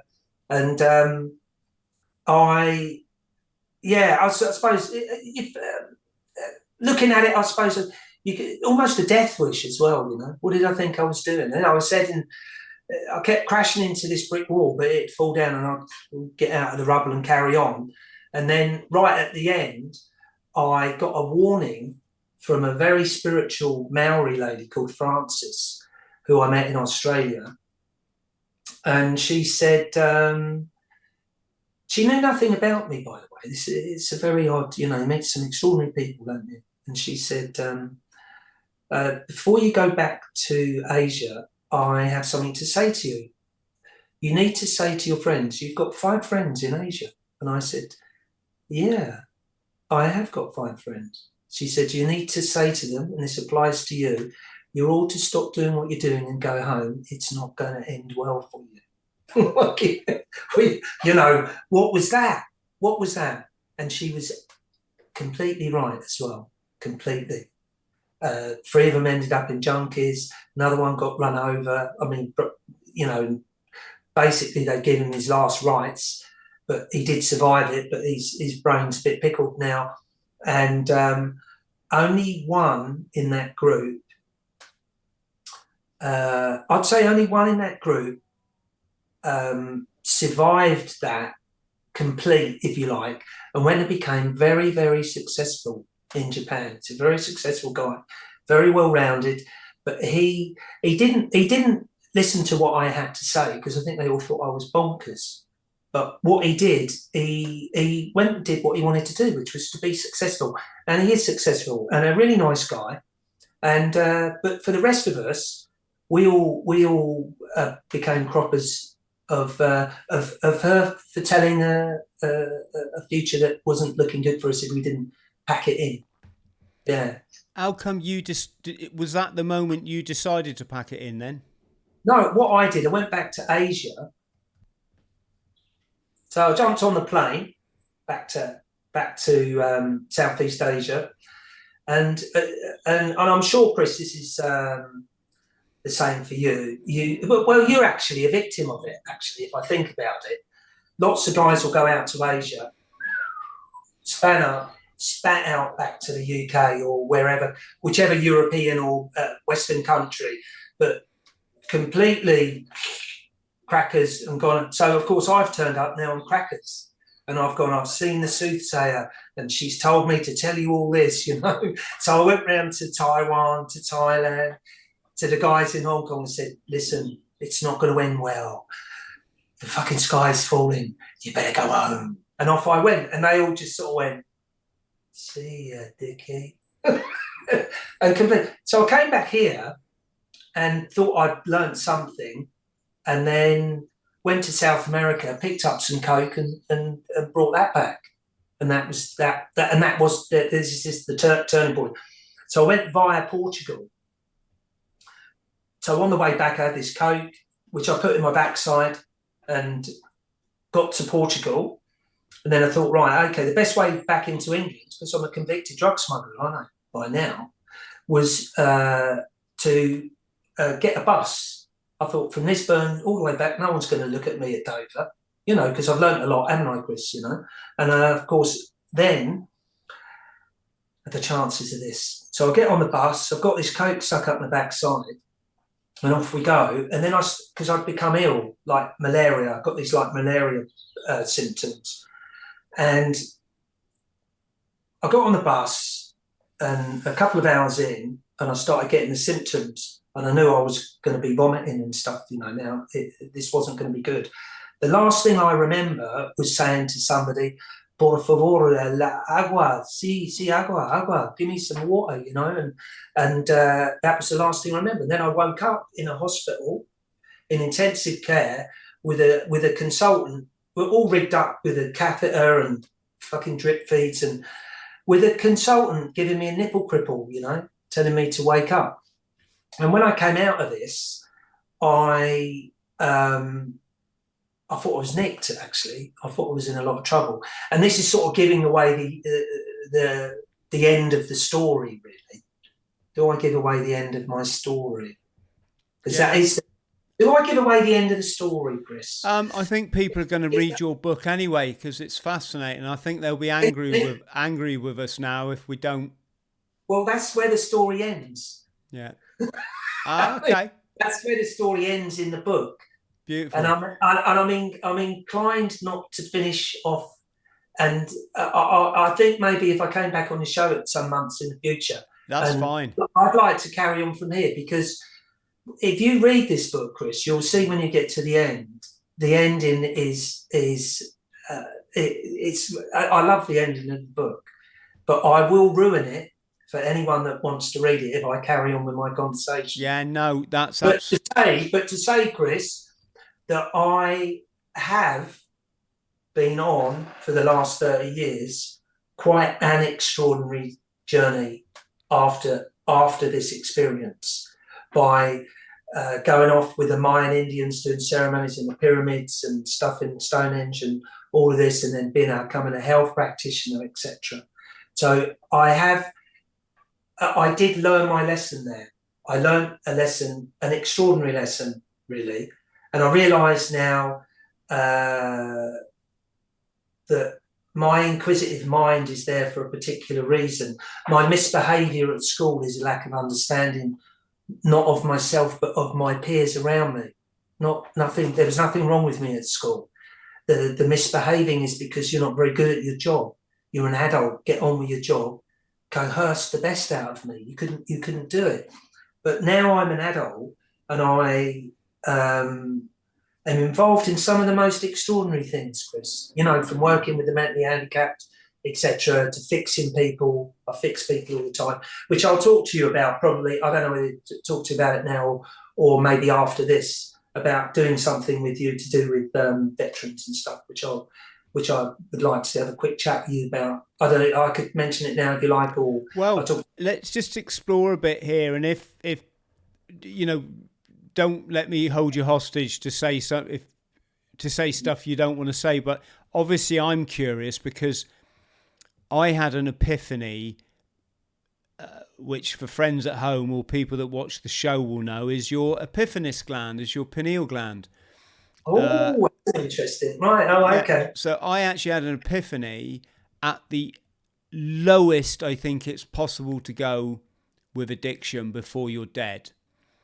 And it was that point where I was able to reconcile myself with the notion of loving myself, I think, which I don't think I never hated myself or nothing, but I had to start treating that little boy inside me who went through a lot of shit. I had to start loving him instead of battering him, you know, instead of like shoving needles in his arm and all this. And that was a real, just the moment I got on that kick, the heavens open up and this light, this metaphorical comfort blanket just descended, grabbed me and said, A, everything's always going to be all right for the rest of your life now. You've stopped trying to control the situation. And B, I could be so happy with my life. It was my life. And if I wanted to sit homeless in a box on the street drinking whiskey, I'd be perfectly content with that. Or if I want to be on a paradise beach, you know, at the peak of fitness, about to climb Mount Everest, I could be happy with that too. It's my life, and I make my. And those two things came out of it, Dicky. And as anybody knows, they've been with me ever since. I totally get what you say when we leave the past behind. You absolutely, you learn from it. You be grateful for it, for what you've learned. And the emancipation comes in being able to let it go because it no longer exists. We have this beautiful moment called the now, in which everything takes place. There is never a future, is there? You know, you never, you know, your holiday is not in the future, because when you experience your holiday, it's now. You know, so we spend so much time building up for the future, but the future doesn't exist. Only now. So this is why I like to sort of explore with my guests. Did you have, you know, you've clearly had sort of epiphanal moments. Was there? Yeah, was that's there the one. That's the one. Yeah. It's that one. It's that one right there. It is absolutely that one. There is that. That is the moment. Good. The absolute moment. No other time, with all the traumas of all manner of stuff, you know, from being chucked in the block here, and I went to prison in Singapore, and some things happened there that were quite extreme, but no clout round the head, I was just getting a kick up the arse a bit, and then and that changed everything. It changed everything. And to give you a funny antidote to the little thing you said there, a girl that lives across the road read my book, and about a month later she stopped and she wound down the window, and I said, "Oh, how are you doing?" I said, "How did you get on with the book then?" She said, "I cannot believe that you're such a well-rounded person after that." And I said, "Well, it's a story about someone that lived a long time ago. That's what it's about." I said, and to reiterate what you said, I said, and also there's another thing in my life. I said, I don't live there and I don't live there. I live here. So these things don't apply to me. I always live here. And she went, "Oh, right. All right. Oh, okay." And then off she drove, you know. And there's the explanation, isn't it, Chris? I'm like yourself, you know, I don't live there and I don't live there. It's only, the only thing that's real is this. That's not real. That's in your mind. And that thing there, that's in your mind. It's not, you know, you could go back to the controversial subject of, I think I'm a woman. And you go, no, that's the same. I give you the same explanation. That doesn't exist. That doesn't exist because it's in my mind. And you thinking you're a woman is in your mind as well. It's a thought, and thoughts aren't real. It's a biological construct. The biological construct is everything, but you're living inside here and you think it's real. And that's a big thing with people, isn't it? You know, you're misconceiving everything around you because most people will live here, won't they, Chris? There's some sort of future event. You go, what are you doing? It doesn't exist. By the time you've got there, you know, to use a thing, because I've got cat food here. By the time you got there, you know, it didn't have cat food, and you was concerned because you were going to give the cat chicken. And funny enough, it's beef. So the future is different. The cat ate beef, you know. It's a silly thing, isn't it? So there you go. Yeah. There you go. And is there any? It's a very funny thing in enlightenment. Some people say you shouldn't even talk about it. If you talk about it, that means that you're not enlightened. And I think like they've been watching too many Bruce Lee movies or something, you know, Kung Fu, Michael Carradine's Kung Fu. Yeah, exactly. I say, what utter nonsense. It's a physical state of biochemistry in your body that you develop by living a certain way. And yeah, of course, it's not going to be for everyone. Yeah. Hence, in scripture, it says, don't sow pearls in front of sows. It just means that you can't give wisdom to people that are not ready for it. But there is a lot of people out there that are ready, and I say it's really simple. I mean, really simple. Once you understand the past doesn't exist and nor does the future, so you've got the now. Once you understand the concept of gratitude, if you're grateful for this life, then by very definition, you turn every negative into a positive because everything's supposed to happen. So getting angry at things that are supposed to happen is just futile. Yes. And then on a physical note, because I want my body in harmony with the energy field, I personally exercise regularly. I nowadays lay off all the substances, including the alcohol. I eat an alkaline diet so that my body's literally like buzzing with electrolyte. There you go. And or I should say pH neutral diet, because there'll be someone in the comments going, yeah, you can't be alkaline, you'll die. Yeah, I've done this for 20 years. Believe me, I know what I'm talking about. And that's it. In simple things like this morning, I got such satisfaction making the bed. That just tells me that, you know, I'm in control. Yes. You know? And I'll give you another funny example. The other day, I do something. I do a particular physio technique. It's very soft. And anyway, this lady comes to see me, and I do know her. Anyway, when I'm working on it, she said to me afterwards, because I sort of zone out, she said, "What do you think when you're treating someone?" And I thought, oh, Christ, good question.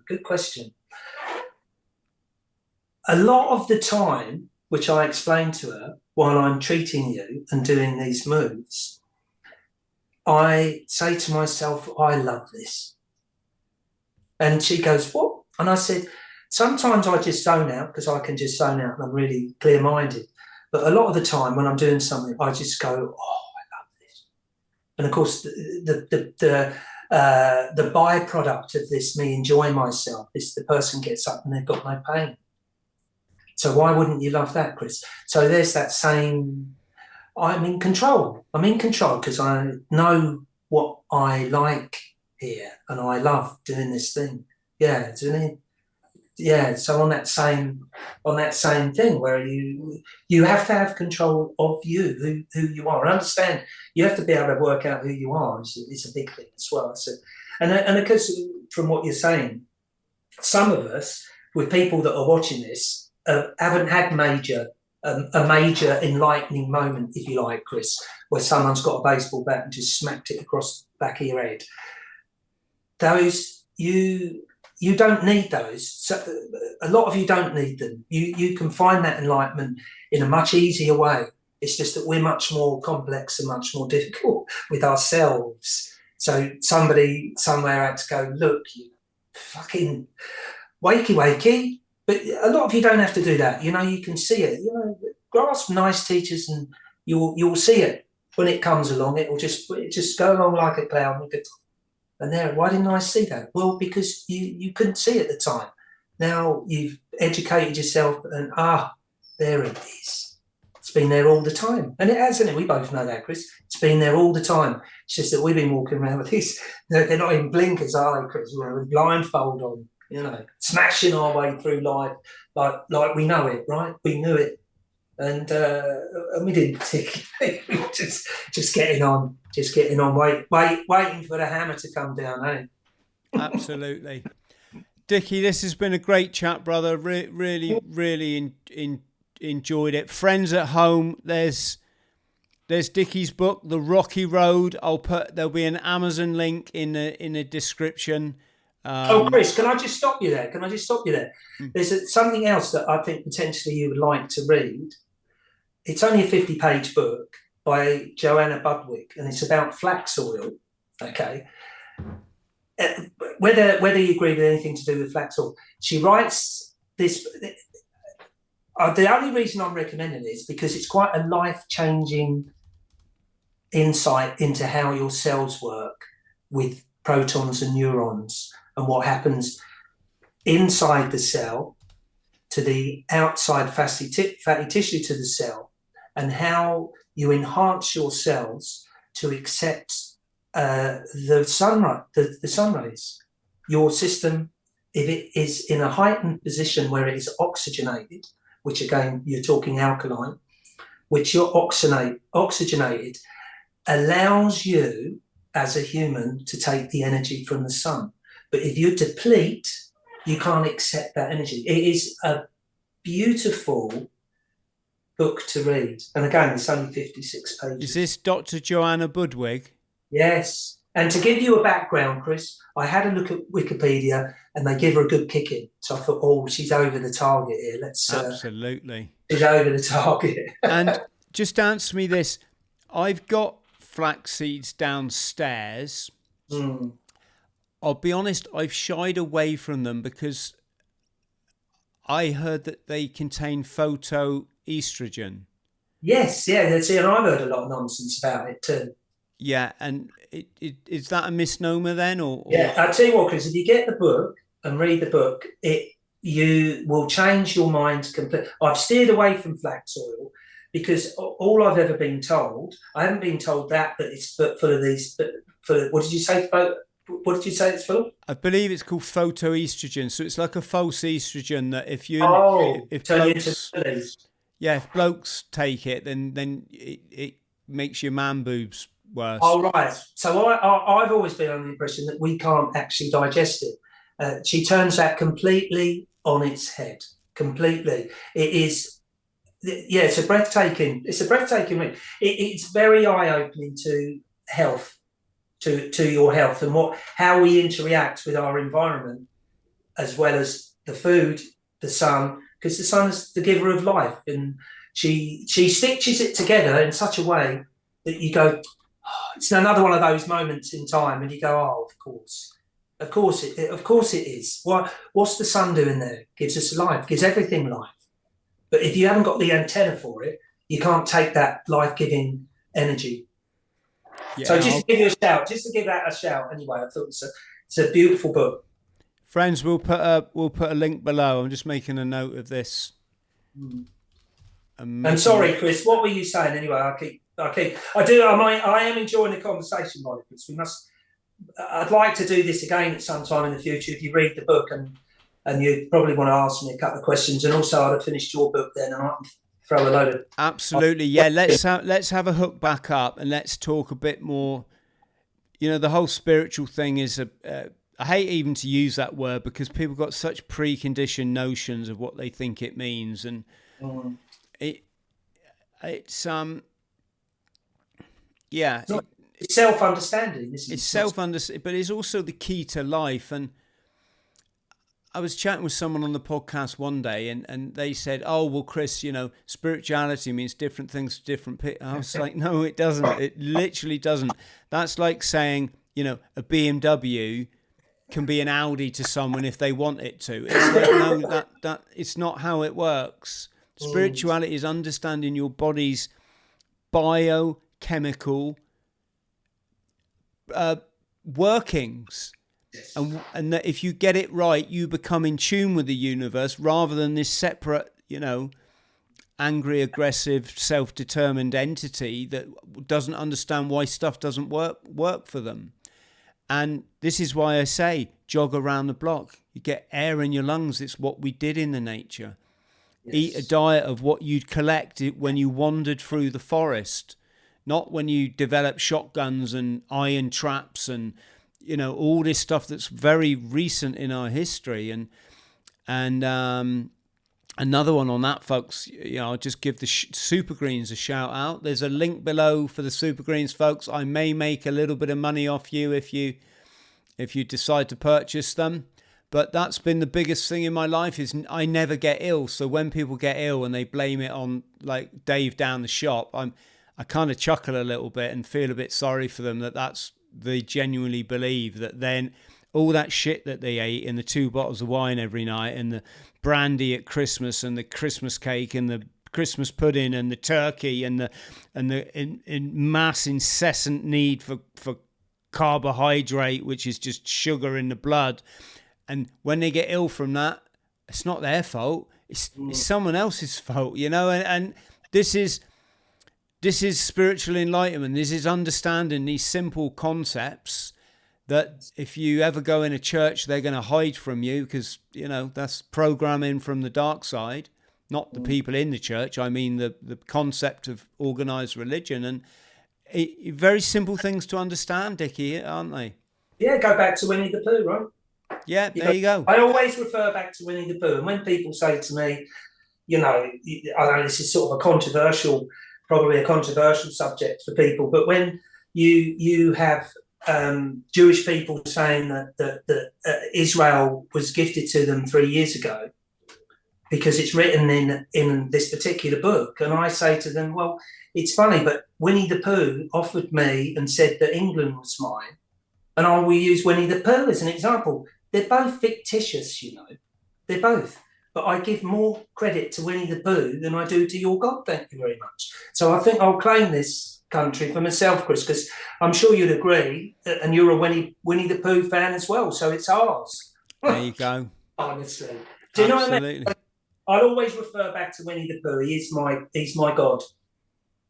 Hear, hear. Dicky, listen, you're always welcome to come back on the show, brother. Friends at home, all the links to the books we've talked about will be below the podcast and the Super Greens.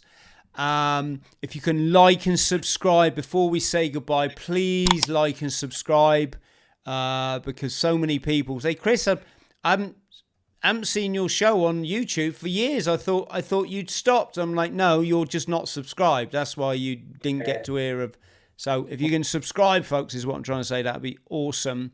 And massive thanks to everyone, like I said, who's chipped in £5 for my upcoming Everest Summit to shine a light for struggling veterans. Dicky, much love, brother. Stay on the line just so I can thank you properly. But for the purposes of the tape, thank you very much. Massive love to everybody at home. We'll see you soon. Cheers. That's fine. Good.